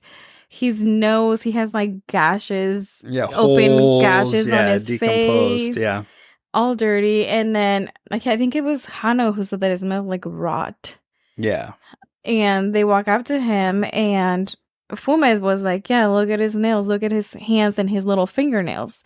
They're cracked and sliced. It looks like he was scratching dirt for a really long time. No, he doesn't. He's like, do you think she might have like dug him up? Well, before that, they were thinking that it's him because of his fingernails. No, Hano looks at the fingernails and he's like, no, so I don't think anybody dug him up. If you look at his fingernails, they're dirty, like he's been scratching for days. But they don't think that it's logical that he just dug himself up. Hano does, though. Hano does, but he's not giving into it yet. No, he's trying to like gauge how Funes is handling it. And he's like, dude, I don't know. He's trying to spare mom. So he's trying to spare his mom because you find out in the scene that they had a relationship. Yeah, Fumes and Alicia, at one point, it's his ex. Yeah. They had a romantic relationship. So Hano's suggesting, hey man, let's not do this by the book. Let's spare her from having to go to a psych ward and having to face like judgment in the community. So let's just bury this body. Let's go back to the cemetery, get this body buried before anybody finds out. Yeah, they really want to keep it under ropes and not let everybody find out. Maybe just to like keep it from everybody freaking out. The talk of the town, and to keep her sanity. Yeah, and Hannah suggests giving her like a sleeping medicine, sedative. Valium. Yeah. So that way they can get this kid out of the way. Yeah, exactly. But there's also a suggestion that like the mom doesn't really want them taking her baby away. No, that's why they put her to sleep, too. Because she didn't want him to go away. So they could devise a plan, and then Hano turns the light off. They still talk, and then all of a sudden, the milk gets hit. There's a clatter. You hear the cup fall over, and they both look over there, and I don't know if the hand moved or not. They said that they were looking. They're like, did the hand move? And he's like, it doesn't look like it. But I can't tell, and they didn't take pictures. Yeah, and that's another thing that Hano says is don't mess with it. Don't take pictures. Just leave it alone. Right. And then they come up with the plan. So then they get her drugged up. Well, before that, Funes leaves. No, yeah, they get her drugged up. Funes leaves. He grabs the concrete and everything they need for the situation, right? Or I don't think he quite does it yet. No, not yet. They're just kind of getting the plan in motion. Yeah. But before this happens, another thing that's really effective in the movie, and it kind of shows you Hano's character, is when Fumes leaves And this is where you can see that Hano is not 100% like convinced that it was the mom who did it. He's like, why'd you come here? He gets up so close to his face, like so up close, and he's like, "What are you doing here, little boy? Are you trying to tell us something?" Yeah. And he wants, almost as if he wants the kid to talk to him. Yeah, he's like wanting a response. Which is cool. I don't think I'd personally would. I'd probably be that guy who I'd poke it real quick and run away. Poke it. Oh my god, and I'm he like, haunts you. Yep, I'm like, And boop. next thing you know, he's under your bed. Exactly. Exactly. I wouldn't have. I would have been like, I'm not getting near this thing. So they they do that. It's morning time. It's starting to get really early in the morning. So Funes goes outside. Not Funes, but Hano goes outside to get some air. And then he notices another lady taking pictures across the street. Of Walter's house. Yeah, Walter. And he comes up. He's like, excuse me, I think I know who you are. You look familiar. And he's like, oh, I've been to your seminars. This isn't a coincidence that you're here. And she asks, hey, this address, blah, blah, blah. Walter, he's like, oh, I actually don't live here. I'm across the street. Yeah. I got something really cool to see. You want to come see this dead body with me? He doesn't tell her that there's a dead body. I know, but it's like, you want to see something really cool to see? He knows he's going to pique her interest. He knows about her. He knows her background in the paranormal. And he knows, he's starting to put it together that this isn't a coincidence. Like this. There's something going on. There's something going on because Walter, she's looking at Walter. He's got the dead boy in that house. She's been calling on the same speaker box and she's like, there's no answer. He's like, says the same thing. Someone's picking up the receiver, but no one's talking to her. So, yeah, and she's world renowned for paranormal activity. We don't know this right away, but so they end up going across the street. Funes comes out and he's like, whoa, what are you doing? Yeah. And she's taking pictures and of the house. And Hano's like, no, man, I know I told you not to take pictures, but it's okay. She knows what she's doing. And she points out that there's footprints all over the front of the house. Well, so Funes pulls him aside though, and he's like, hey man, we got to do this shit. And that's when Hano's like, hey, we need concrete. And he's like, why? He's like, do you want this body coming back? And he's like, no. And so he and his cops go and kind of figure out the cemetery, figure out how to get this body back. In the meantime, Hano and Albrecht go inside. But before that, she kind of eavesdrops and hears like, oh, what are you trying to hide? Yeah. And then this is where you put together when she introduces herself and says that her name is Dr. Albrecht. She's the same doctor that Walter was trying to get a hold of when he was desperately calling over and over, trying to get proof. So she got the videos. Yeah, she got the videos he sent. Yeah. So Hannah walks her inside the house. Yeah. And he's like... So she's like... Oh, he says... It stinks. It smells like what? Like he says it smells rotten. And she says... No. Not rotten. Smells like death. Yeah. And he's like, oh, now we're talking the same language. Like, oh, shit. It's about to go down. Yeah. Now we're on the same page. So he's even more giddy. He's like, come check this out. And then he shares a little bit of his background. So no, but after that... so they go and check the body out. She's like, whoa, what the hell? And looks at the body and she takes a picture though. But they look at it and they're like, yeah, he came here. And they go sit down where Alicia's sleeping.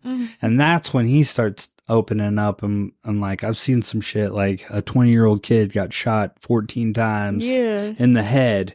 And he's Overkill. like, yeah, and he's like, I had to cut the head open, and I examined inside the head for 5 hours, which seems a little excessive. But then he's like, after 5 hours, the body grabbed me, and she's like, oh, he was alive. And he's like, head was cut off. Yeah, he's like, it's not possible. He was dead, but talk to me. And then there was another experience that he had where it was an older man that had died and he talked to Hano. So he's not, he's been around the paranormal. Yeah, but he he's a believer of kind of just keeping it low key, like don't pay it much attention and it'll go away kind of thing. But he knows something special is happening here that he needs to kind of, he's interested, right? Yeah. And clearly Albrecht is. So then they go back, but the little boy, his friend, ends up jumping the backyard. Benito, I think, was his name. To jump, he goes back there to grab some toys that he had left there. Yeah, and then he goes up to the window and he sees his friend. Yeah, and he knocks on the glass door. And he keeps tapping lightly, trying to get the attention. He's confused. Yeah, he's like, what the hell? Yeah, and he's tapping. And then the freaking cadaver turns. Yeah, the boy slowly turn towards him. You hear a scream, and then Hanno and Albrecht are like, oh. And they go back there, and the door's open. The door's open. They're like, oh, someone was here. And then you see down below, it almost, because you see the pool when the little boy jumps the fence. Mm-hmm. And then you see the body dripping. So it's almost like it implies that he was in the water and maybe he drowned the kid. But then that quickly goes away and Hanno says, oh, he's decomposing. Either decomposing, or do you think that he was trying to follow the little kid? No, he was decomposing. Like it was showing. He even says he's like, "Oh, it's decomposing," and he had to wrap it up and then put it in the freezer. A thin liquid. It was running. It almost looked like water. Well, that's what I'm saying. It was implying, but then it quickly goes away from that, and then it shows it in the freezer, and then that little boy is filming, which I would have not stuck around. Which, again, you said cell phones weren't around. Why does this little kid have a cell phone, but Walter and... They weren't around, I said. I know, but they're in a poor neighborhood. Why does this kid have one and Walter and the Blumenys don't have one? Because they're cool like that.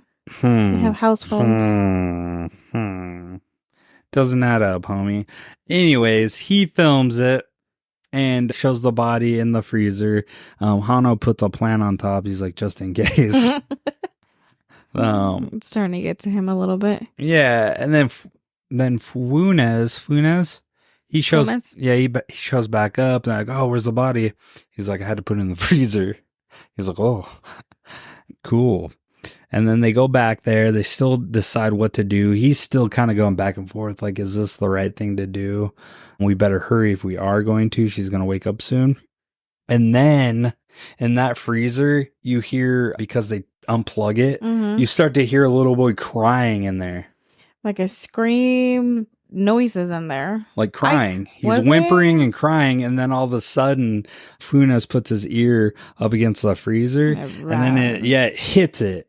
Yeah, the entire freezer moves. It like rattles. And then that's when Hanno makes the thing. He's like, we're going to have to take this whole freezer. And we're not getting him out of the freezer. Yeah, we're going to have to take this whole thing. Yeah. So they go and do that. Yeah, and then it goes back to Mr. Blumetti, the hospital. And so... Yeah, and then it adds up. Funes isn't there at the hospital. It's Hanno, Albrecht, and Rosentuck. They are interviewing, and pretty much they're asking the release and giving the permission to have access to their house. Yeah, because they want to do an investigation, and pretty much Blumetti's like, fuck, fine, man, I don't give a fuck. My life's over, and didn't care. He signed it. Yeah, and at this point, it sounds like they already got release forms from all the other houses that they're staying at. They're like, your house is the last one. We need permission. So I don't know if they got a permission for Walter's. Because Walter wasn't around, and pretty much that's why Funes went in there with Rosentuck. He pretty much broke into the house. Illegal. And Alicia, I don't think knew they were in their house either, because she was looking all night for Funes. If you remember. I don't know that she knew that Funes was involved, but they do say the doctors, they say that, or at least Dr. Albrecht, or unless it's a lie, but she's telling Blumetti they got permission from the other houses. They're going to stay at each of the houses. Well, I know they didn't for Walter because he was missing. His house is the last one that they have that they need a release form. Yeah. So, slings it. and this is another stupid thing. Another? I thought this movie was like perfect. No, well they made a series of stupid choices. The gang decides to split up and they each take a house. Why the fudge would you go to a house by yourself that you know is haunted and multiple people have died? Because they're not scared of nothing. Like, I don't know about you. Would you do that? No, not me personally, but I'm not an expert. And I can't say everybody because Rosentuck has Funes. They Well, do you it said together. it's because Yeah. of the Walter situation. Yeah, they broke in there and they don't know where Walter is. Also, Fumes is the only smart one so far. And he's like, why are we doing this? Well, he's like really giddy. He's like, I don't know, man. He's nervous. So everybody's kind of getting settled into each house. Hano is in the house. Alicia's house. Yeah, Alicia's house where the boy died. Albrecht is in the Blumeni house, and Rosentuck and Funes in Walter's house. They all start getting settled in, kind of setting their things in place, their gadgets for paranormal activity. We first see, is it Walter's house? Yes. And Rosentuck, he's kind of a weirdo. Rosenthal is way too excited about all of this, but at the same time, He's been hunting it they make it sound like he's been looking for years across the world. For something. Yeah, but no, one thing that I saw was Dr. Albrecht. She pulls out this little gadget pendulum thing that she sets on the table, and it reminded me a little bit of When Evil Lurks, because they use some Yeah, it was very similar to look, so it kind of gives you a little bit like intake on what this director is doing and using like gadgets for like hunting for the paranormal and spirits and energy, which I'm not quite sure what it's doing, but it's reading magnetic energies, and it's kind of showing where they're at, and so Rosentuck, they're kind of investigating. They look into the bathroom and it looks like it's blood with an ultraviolet light, and he sees like markings, and he gets this weird perverted like grin on his face. It's like, yeah, we hit the jackpot. I mean, Funes is like, oh, cool story, bro. But then they move to the kitchen, and this is where it starts to really amp up for the night, because then they see it's almost magnetic. The silverware is all on top of that, like underneath that cupboard, like sticky. The magnetic. And Rosentuck's like, what the hell? Check this out. And he's kind of going, hitting them back and forth, and they're staying. All of a sudden, a knife. I said, like a knife? Yeah, his hand gets sucked up into the knife, so he gets impaled, and it's stuck. He can't get it off. He's freaking out. And Funes is freaking out. But then he's like, "Oh, stop!" Because Funes is like has his gun out.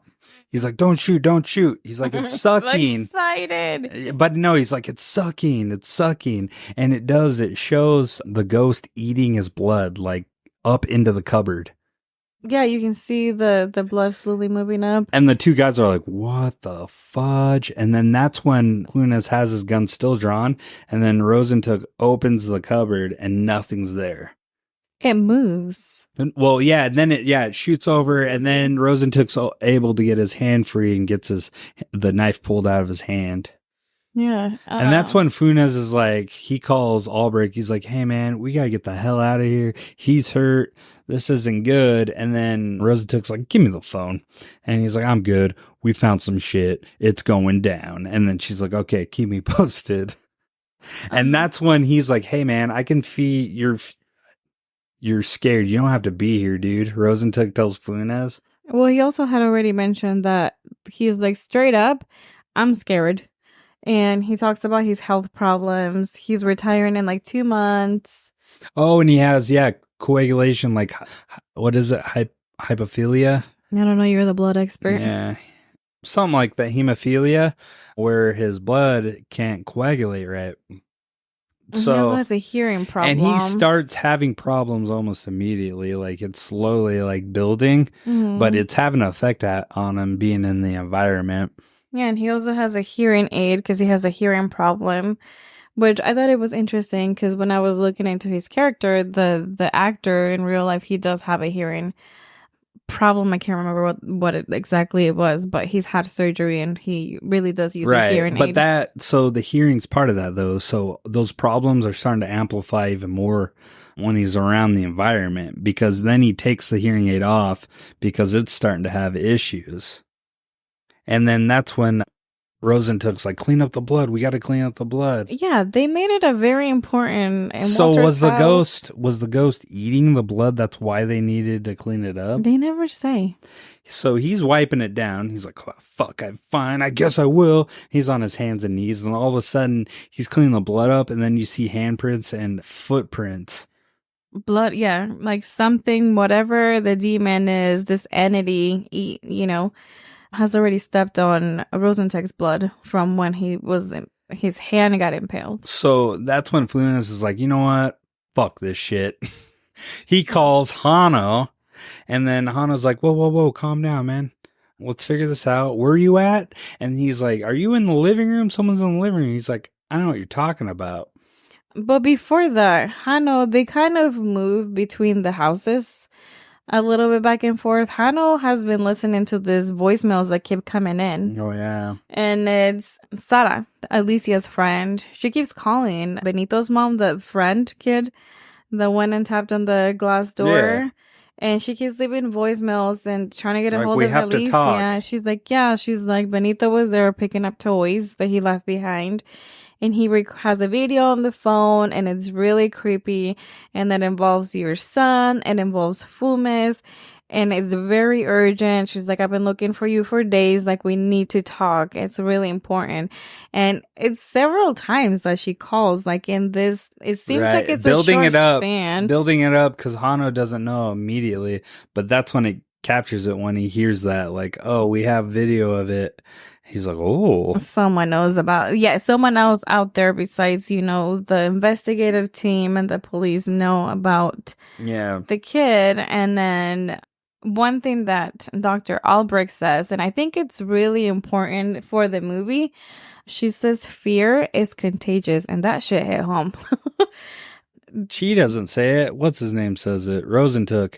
Because he's like, yeah, it's he couldn't think of the word. Oh, yeah, Rosentuck. He's talking to Fumes, and he's like, fear is contagious. And because, like everything that's happening is just building on each other. I feel like more for Fumes than some of the other characters. Oh, he's that feeling have been it. around it and are like familiar with the paranormal and or not so phased with it, but he's just like building up a ton. It's impacting him hard because you can tell the other ones are pretty experienced with it. He's like, this shit is way out of my realm, man. I don't know what I'm looking at. He asks, he's like, what are we doing here? He's like, to get evidence? Yeah. He's like, oh yeah, whatever we can get. But again, you don't have to be here. He's like, I have to be here. And then the other thing, while he's down there cleaning blood, like some of the things are slowly moving again. It makes me think that maybe there's like a magnetic field, like it's a nest or something. Because they tell you it's a nest eventually. You only see it in his house, the moving of things around. No, because it happens in where Albrecht is too. What moves it? The chairs eventually move to the crack in the wall. The chairs? There's 2 chairs that move. Oh, that's minimal compared to all the shit that happens in Walter's house. But they're actually shared. It's one big house, if you think about it. It's like a duplex type of thing. They're connected. I never saw that. Yeah, because Walter's banging on the walls. The scenes that I saw from the outside, it looks like he walks a long way. Yeah, but they're connected because, like, why else would you hear banging on your wall? I don't know. Because their houses are built so close to each other. Oh, my Lanta. So, Funes is on the phone with Hano, and then Hano's like, whoa, are you in the living room? He's like, someone's there. And then that's when Funes is like, no one's here. What are you seeing?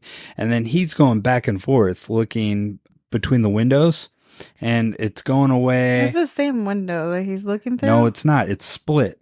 So it's the same, like, altogether window frame, but it's different window panes. Again, we find out, like, there's different versions We'll see. We're getting to the point. I'll explain to you. But you see different things. It's going back and forth. Like he looks over to the left, it's not there.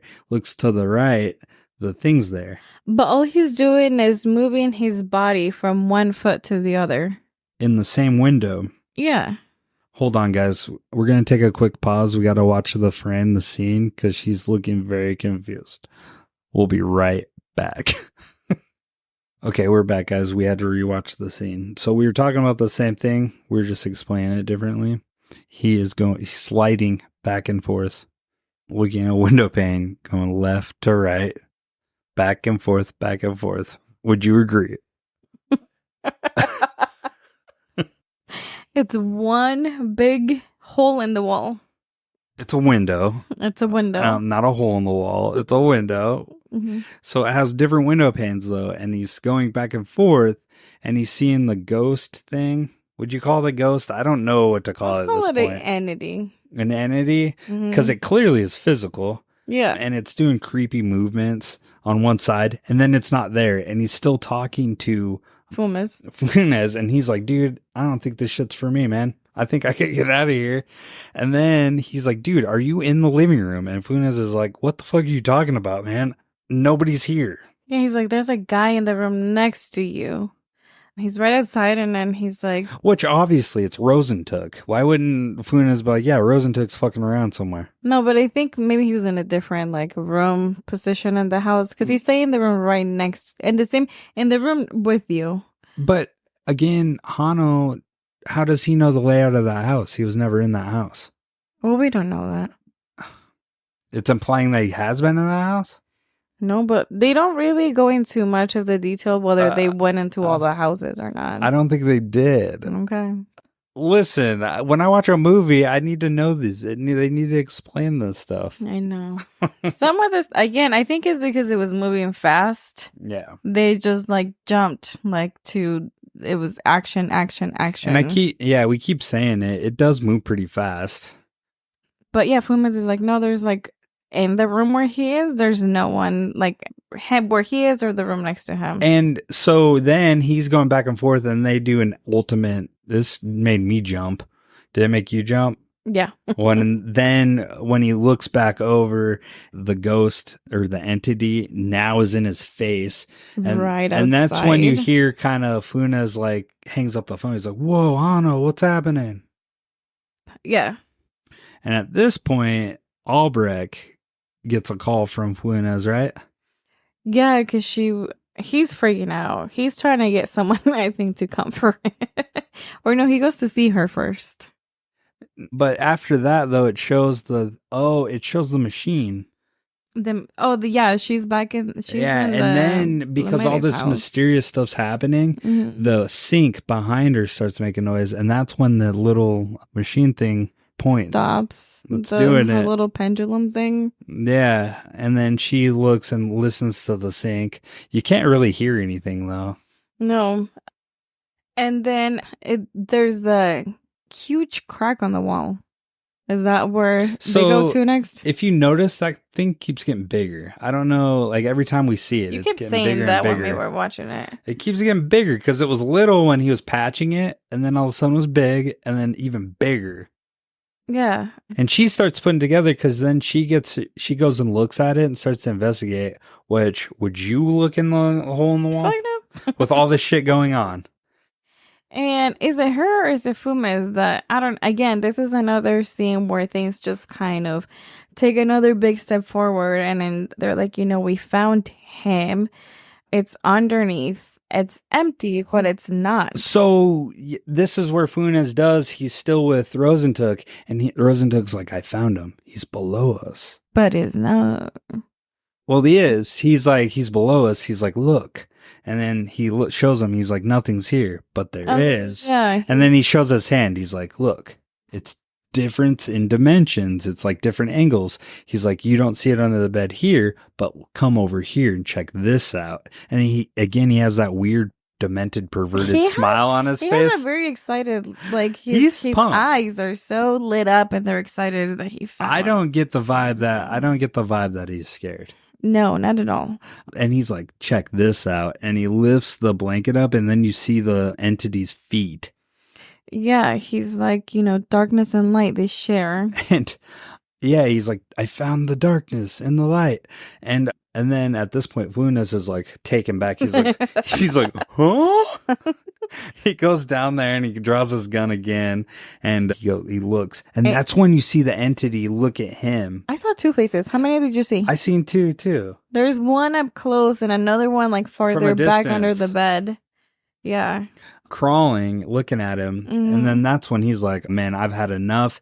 That's when he goes and he gets out, right? And goes to Albrecht. At this point, Albrecht starts to look at that hole, and she has a flashlight. Right before Funes shows up, she looks in there. Not yet. First, he goes to check on Hano. Oh, shit. Yeah. Yeah, because that's the last person he talked to on the phone. Yeah, which I would have went there immediately, but... Yeah, he goes in there calling out his name, and Hano is nowhere to be found. Mm-mm. And he stays quiet. And is this where he turns off his hearing aid? Or not yet? No, not yet.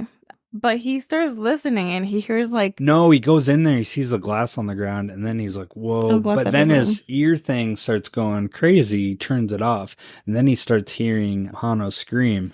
You hear there's like an armor thing, like a cupboard thing. Yeah, like an entertainment center almost. Yeah, and there's like gargling and like breathing coming out of it. So he remembers what Rosentek said about...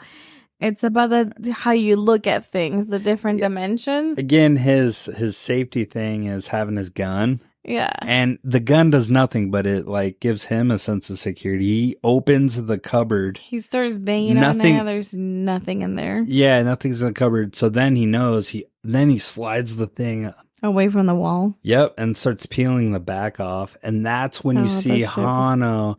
And you see his forehead at first, and then he looks up and he's got splinters in his eyes. Pale as it goes, then that's when you know he's gone. And he has...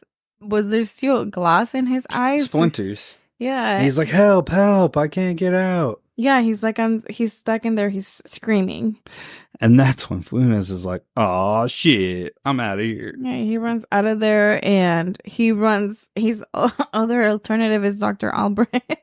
Yeah, and then, so he goes there, and then Albrecht's looking in the hole, and she has a flashlight. You see eyes, and then it's Walter back there. He turns his head, and he's staring at her.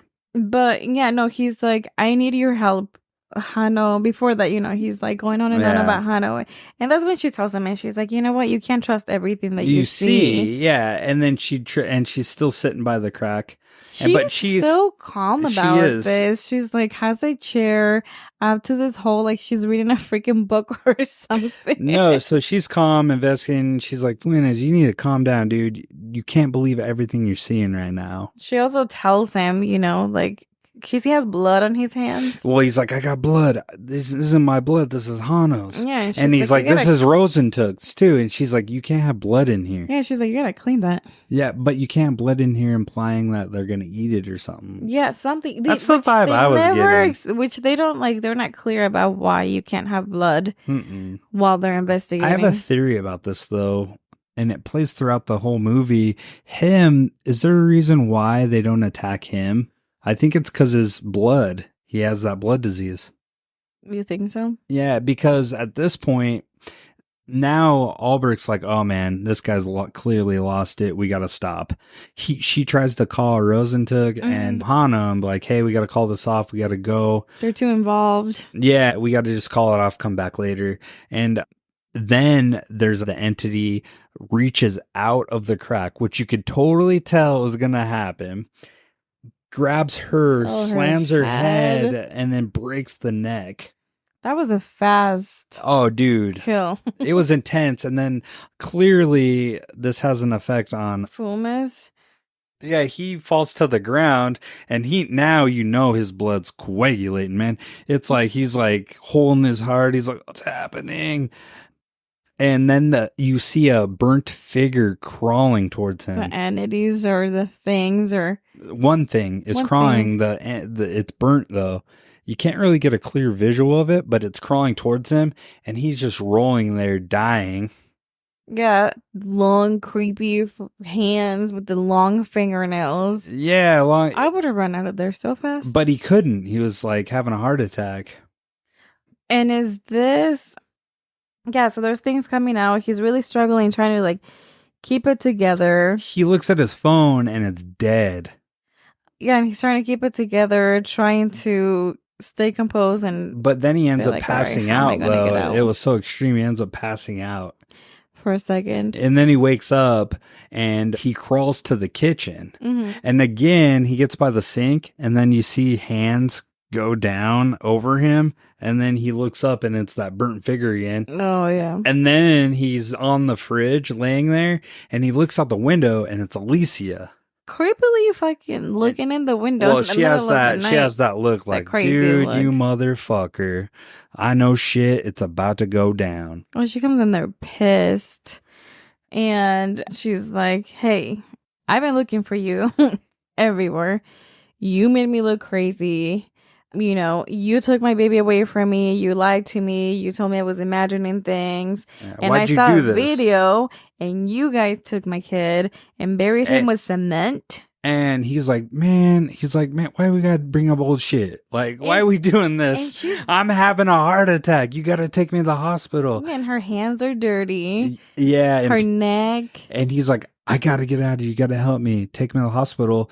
She walks out. She's like, fine, we'll go. And then, or she doesn't even say anything, but she kind of implies like, all right, yeah, let's go. And then he comes stumbling out and then he goes to open the door and he sees in the back seat. He sees in the back seat the little boy and he's like, oh, hell no, dude. I'm about to risk my life driving. I don't know if you noticed, there's like flies around the little boy. Yeah. And he's like sitting there still decomposing. And she's like, I couldn't leave him behind, Fumes. It's my kid. It's my baby. Yeah. You think I would have left him behind? Yeah. I would have left him in that concrete grave. And then so Funes is like, fuck this shit, man. I'm having a heart attack, but I might as well go dying in a blaze of glory. And so he drives off and gets out of there. His car, yeah. And then he starts getting better, though. You can tell because he gets back. He gets a little ways away. He parks his car. He's like, what the fuck is the shit I just saw here? But do you remember the last like jumpy, scary? Oh, shit. When he's in the car, dude, that was an epic moment that got me. When he's starting his car, he's sitting there. And he's like, what the fuck? That bitch has that fucking boy in her car. And then what happens? And then you see a figure from far away from one of the houses just charged, running towards his car.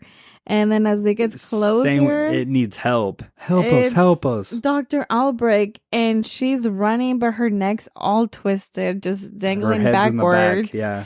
Yeah, and she's like, you gotta help us. We're still alive. They're torturing us. And he's like, nope. And that's when he speeds out, blood on his window, but he's out of there. And he goes and parks, and you can tell he's clearly getting better. Like, he's not as affected by whatever was going on. He has a cigarette.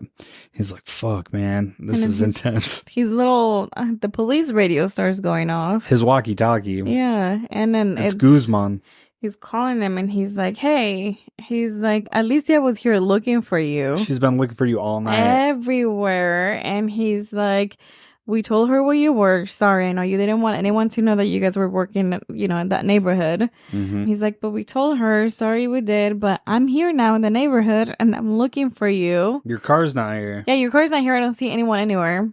And then he's like, oh, you need to get out of there. Get out of there. He's like, well, I see your buddy, Hano. He's not looking right. He's acting strange. Yeah, and this is where he starts freaking out. And he's like, no. He's like, I'm telling you, it's an order. He's like, you need to get out of there. And that's when he's like, la puta que te parió es una orden. Bitch, the bitch that birthed you, it's an order. Like, get out of there. It's not safe for you. And then the guy's like, fine, I'm out of there. He's like, Hano's on the window. And then, so he has his final drag of his cigarette. He's like... As he blows out, he knows what he has to do. Yeah, and that's when he drives back to Alicia's house. Yep, he has 2 cans of gasoline. And then when he walks in there, though, you can barely see it's blurry, but you see Alicia hanging there. Funes doesn't see her yet. At first. Yeah, and he's just dousing the house with gasoline. And then he hits, well, we walks- know what the little boy's name is. It's Pucho. That's his nickname. Yeah, he has What's like a Pucho little mean? drawing. I don't know. Hmm. He has a drawing on the door, and he pauses and opens the door just a little bit. He's like, I know that little motherfucker's in here. And then he opens the door just a little bit and is looking. And then all of a sudden, another jump scare. It got me. The boy looks at him, and then Funes is like, fuck this shit, slams the door. And then starts to pour gasoline on it. He gets back out to the living room dining area, and then he's still dumping it, and then he looks up and sees Alicia hanging. She hung herself. Which, that leads me to believe, do you think, like, the ghost, the entity that was in her boy, kind of made her do that? Drove her to that point, insanity? I think so, because I feel like the last time we see her alive, she's in denial. It's her little baby. And there's no talking her out of it. It's kind of like, wouldn't you though? I feel like I'd be in that situation. The motherfucker rose from the grave. One, I'd be like, holy shit, did we just have a pet cemetery situation happen? Gage, is that you, bro? So I feel like she would have been too much in denial to have done it herself. That's kind of where I feel like, but she clearly was in a state of mind. But she was more in a fuck you state of mind, like, you know, screw you, Funes, or whatever.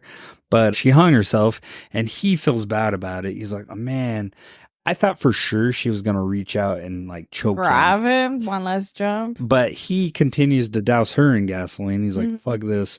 I'm going to fucking burn you guys up. You'll be a distant memory. Yeah, and then he goes outside the house.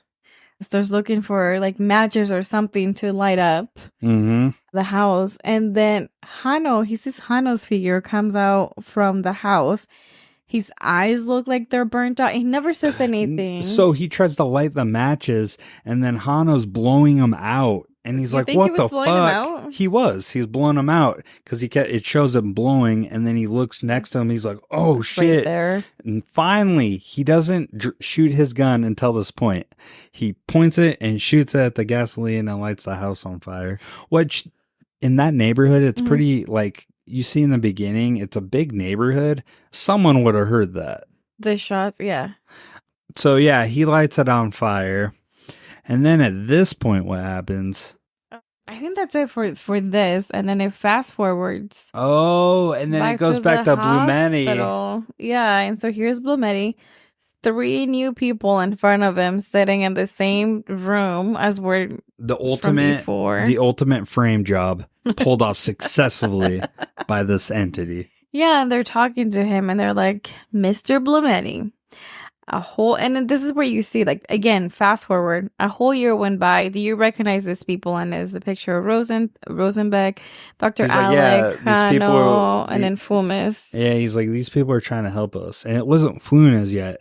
It was those 3 that met him. And then he's like, do you recognize this guy? He's like, yeah, he was Alicia's boyfriend. Yeah. And he's like, he was at the funerals last time I saw him. And he said he had a health condition, so he's retiring. Yeah. And they're like, oh, well, and they're like, well, we have a reason to think he's involved with the murder of your wife. And the burnt, yeah, But what? Then in the back, he's like, hey, is that guy with you? And they look behind him, the 2 attorneys or wherever the hell they are, they look behind, they're like, no, there's nobody here. And then he's like, he looks at the picture at Rosentuck, he's like, and he turns it to them. He's like, it's right here. It's this guy, except he's burnt up looking. And they're all 3 of them turn back to see what he's seeing. And you get the final scene, which I thought it was brilliant. The chair launches at him, and then that's the end of the movie. And that's the end of the movie. I think that was pretty good. I think it was pretty strong. It was a pretty strong movie altogether. Now, do you understand, like, the dimensions and how it was merging both our world and that ghost world? No, I think you and I had different interpretations of it. Because that was different angles. Like, you could see one angle and then the other. Mm-hmm. Well, tell me what your idea of this is. Because I thought it was pretty clear. To you. My take, I don't know. It was kind of confusing to follow at times. like the dimension explanation between Dr. Albrecht and Rosentag. Because he was like, it's the dimension, right? He was very focused on the dimensions and the dark and the light. And then Albrecht starts pitching in and she's like, yeah, there's multi-dimensions and there's other... They're starting to merge. And she starts explaining and she's like, it's like an orange and the orange slices. She's like, our world and theirs are right next to each other. She's like, that barrier is now being removed. It's being removed. She's like, and I don't know why they're being aggressive. So to me, it seemed like those multi-dimensions, they're intertwined. But she also seen it in a different way where Funes and Rosentag seen it where it was different angles. With her, she's seen it actually merging because she was right there because that crack in the wall was from the underneath. Two dimensions were next to each other. So like it was coming through right there. To me, I think more from her view, like there's multi-dimensions, there's a crack. You know, you get almost like gate to hell almost. Yeah, the metaphor, you know, the metaphor of the crack in the dimensions, and you actually see the physical with showing that crack on the wall. To me, it was like, oh yeah, there's a crack. These other beings are aggressive, and to me it seemed like they were leaking from their dimension onto the living dimension. That's why all of a sudden you see all these things coming out of the hole. Yeah, and it makes sense why they were messing with Walter so much. If his his house and the Blumeta's house, he was ground zero, so to speak. The nest. I really like that term, the nest. They're nesting here. It's that time of the show. What do you rate this movie? This movie, out of 5 whole stars, I say a 4.5. Give a 4.5? So, again, this one got me. I liked it. I'm in at a 5.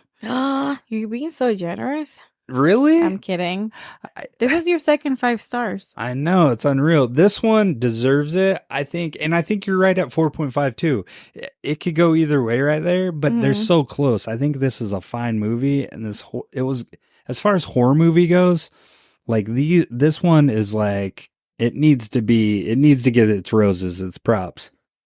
Yeah, I think so too. I think it's unique. Yeah. So that being said, I think I know the answer, but would you recommend this movie to anybody that's never seen it? 100%. I do too. This one's going to be kind of in my rotation. I'll probably watch this once a year around Halloween time. Once a year. It's pretty good.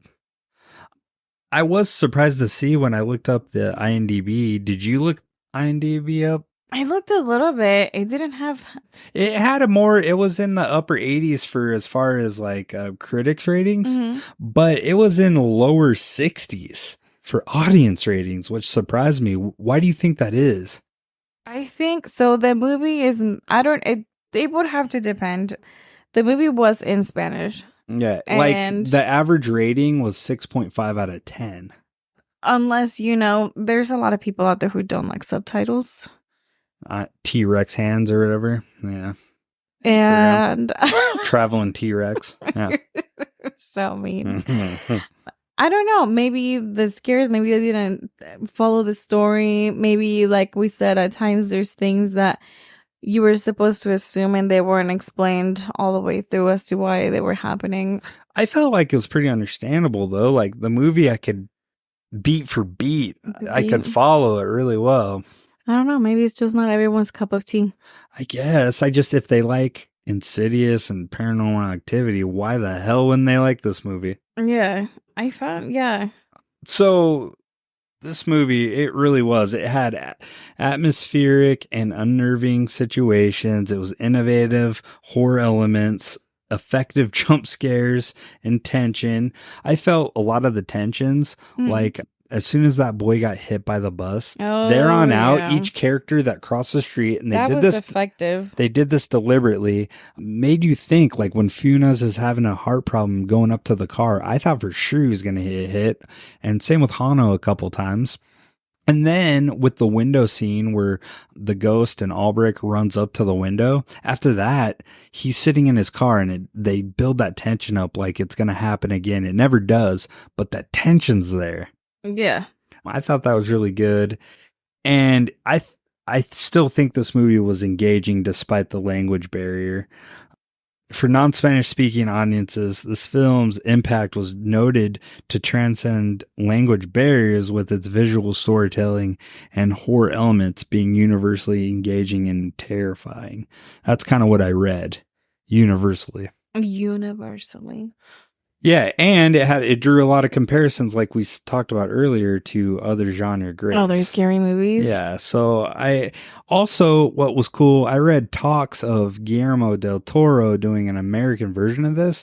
Although, do you think it would translate if it was Americanized? I don't know what it would look like Americanized, because It would probably look like Insidious or fucking Conjuring. And yeah, to be honest with you, I like those movies, but they don't hold the jockstrap of this movie. I'm sorry. Like, this movie is the shit. I love Guillermo del Toro. I love his work, but Me too. I think he needs to leave this one alone. I know, And don't leave do to it. Demian. He did his thing. He did it well. Give him a little credit. And give the American audience credit. Like, it's on Shudder. It's available to watch. Why do we need it in an American form? And it's an international film.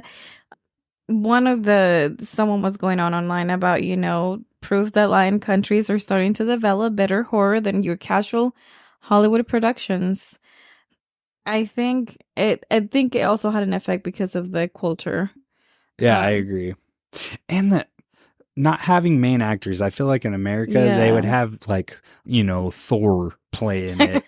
What's his name? Chris Hemsworth playing in it. I don't know that he would be in. Just they would have Jenna someone. Ortega. They would, yeah, exactly. It'd fuck it up, dude. Like, not having people that I would recognize was awesome. Yeah. Like, it added to it. You know what I mean? It didn't take me out of the movie. So moving on, this is our new segment that I like doing. We'll bring in our special analyst and reviewer, Vienna. How you doing? Hi. Are you still awake? Yeah. Okay. So, Vienna, I'm curious. You watched this movie. How did you feel about this movie? I didn't watch all of it, Richard. I fell asleep, and the other time I was showering. So you didn't like the movie? No, okay, the parts I watched were good. I did like it had a good intensity to it. But just not enough to keep your attention. I was so tired, okay? It's not my fault. Okay, what was your favorite kill? From what you saw. When she got slammed on the walls. You seen that part? Yeah. Dang, you're paying attention. Okay, so what would you rate what you saw? You had to have saw the majority of it. Like a 4? You give it a 4? Yeah. Okay. First of all, though, I want to start off by saying, while you guys were talking about it, I was sitting in the corner and I kept hearing thumping on the window from the tree, and I was getting freaked out because you guys were talking about thumping like on the walls and stuff, and I was like, oh. Dude, old man Henry, guys. I don't know why you guys are still fazed by this. And then the dog started going wild, and I was like, oh no. Oh my gosh. That's cool. So, do you have reviews for us of this movie? You like to look up the reviews, right? Yeah. What are some of your favorites? I looked for these on Letterboxd, and I could barely find any, kind of. Mm-hmm. So I could only really find 5.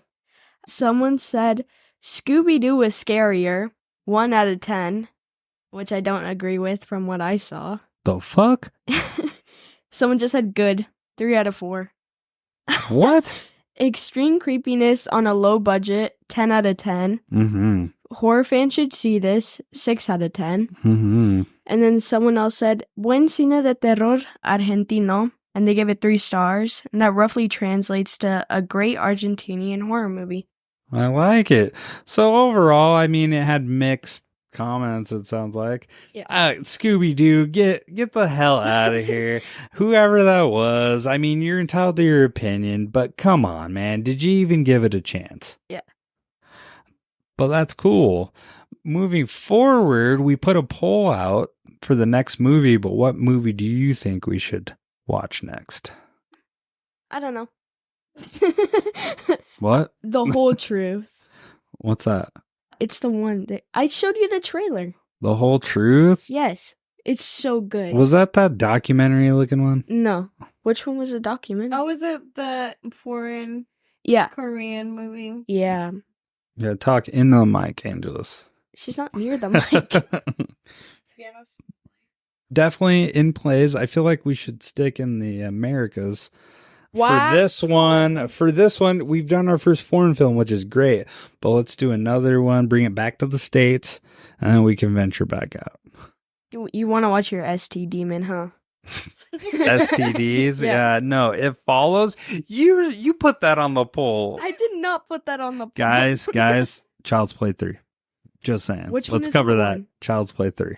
Andy's in military camp. What the fuck? Oh, That's a hell movie. no. Okay, that was Vienna. Thank you for your insight. Much appreciated. Angeles, did you get any more reviews? I found a couple. They were praising both the director and Ooh, the movie. Let's hear it. Someone said, about time, exclamation point, 7 out of 10. It said, a breath of fresh air. Can you feel it too? Can you dig it, sucker? Can you dig it? It says, of course you have to see it. Can't go into too many details. They're just saying, big step up from your average horror, supernatural with lovely elements from both worlds combined into a small gem. They love it. And then someone went on and on and on about Demian Rugna, Terrfied, Evil Lurks. They said, overall, one of the hardest horror movies I've seen in ages. Right off the bat, it hit hard and didn't stop. Mm-hmm. And then most of the other reviews that I found on Google, they were 4 out of 5 stars, 5 out of 5 stars. So depending where you looked, you got different ratings. Yeah. Overall, I feel like it looked like the majority of people liked it. Spine-chilling horror film left me unsettled in a way that failed to resonate positively. Best film ever, not the typical horror you see every day, inclusive of Possession, Walking Dolls, Night of the Dead. They actually paid heed to things that happen under your bed and things you never knew existed. Which, effective, by the way. Effective. And then one of the best horror films they've seen in a long time. I usually hate subtitled films, but this was so well acted, I hardly needed to read. Mm-hmm. Was that T-Rex hand? No, this was Wendy Southwell. She gave it a 5-star. Mm-hmm. Cool. Okay. Well, I feel like we ran a little long. Thank you if you made it through this episode. We were really excited to cover it. We had a lot to talk about. I feel like we didn't even talk about a lot of things that we could have, but stay tuned. How can they reach us? I feel you can reach us through Instagram at Horror Cinema Obsession, Facebook for old time schoolers, whoever uses Facebook out there. I mean, you can listen on every streaming media except for Apple. Except for Apple, and you can look us up on YouTube. Also, look up our YouTube channel. Yeah, go check and do that at our email. Yep, and our email is horrorcinemaobsession@hotmail.com. Well, until next time, guys, I hope you enjoyed it. Stay obsessed. Bye. Bye.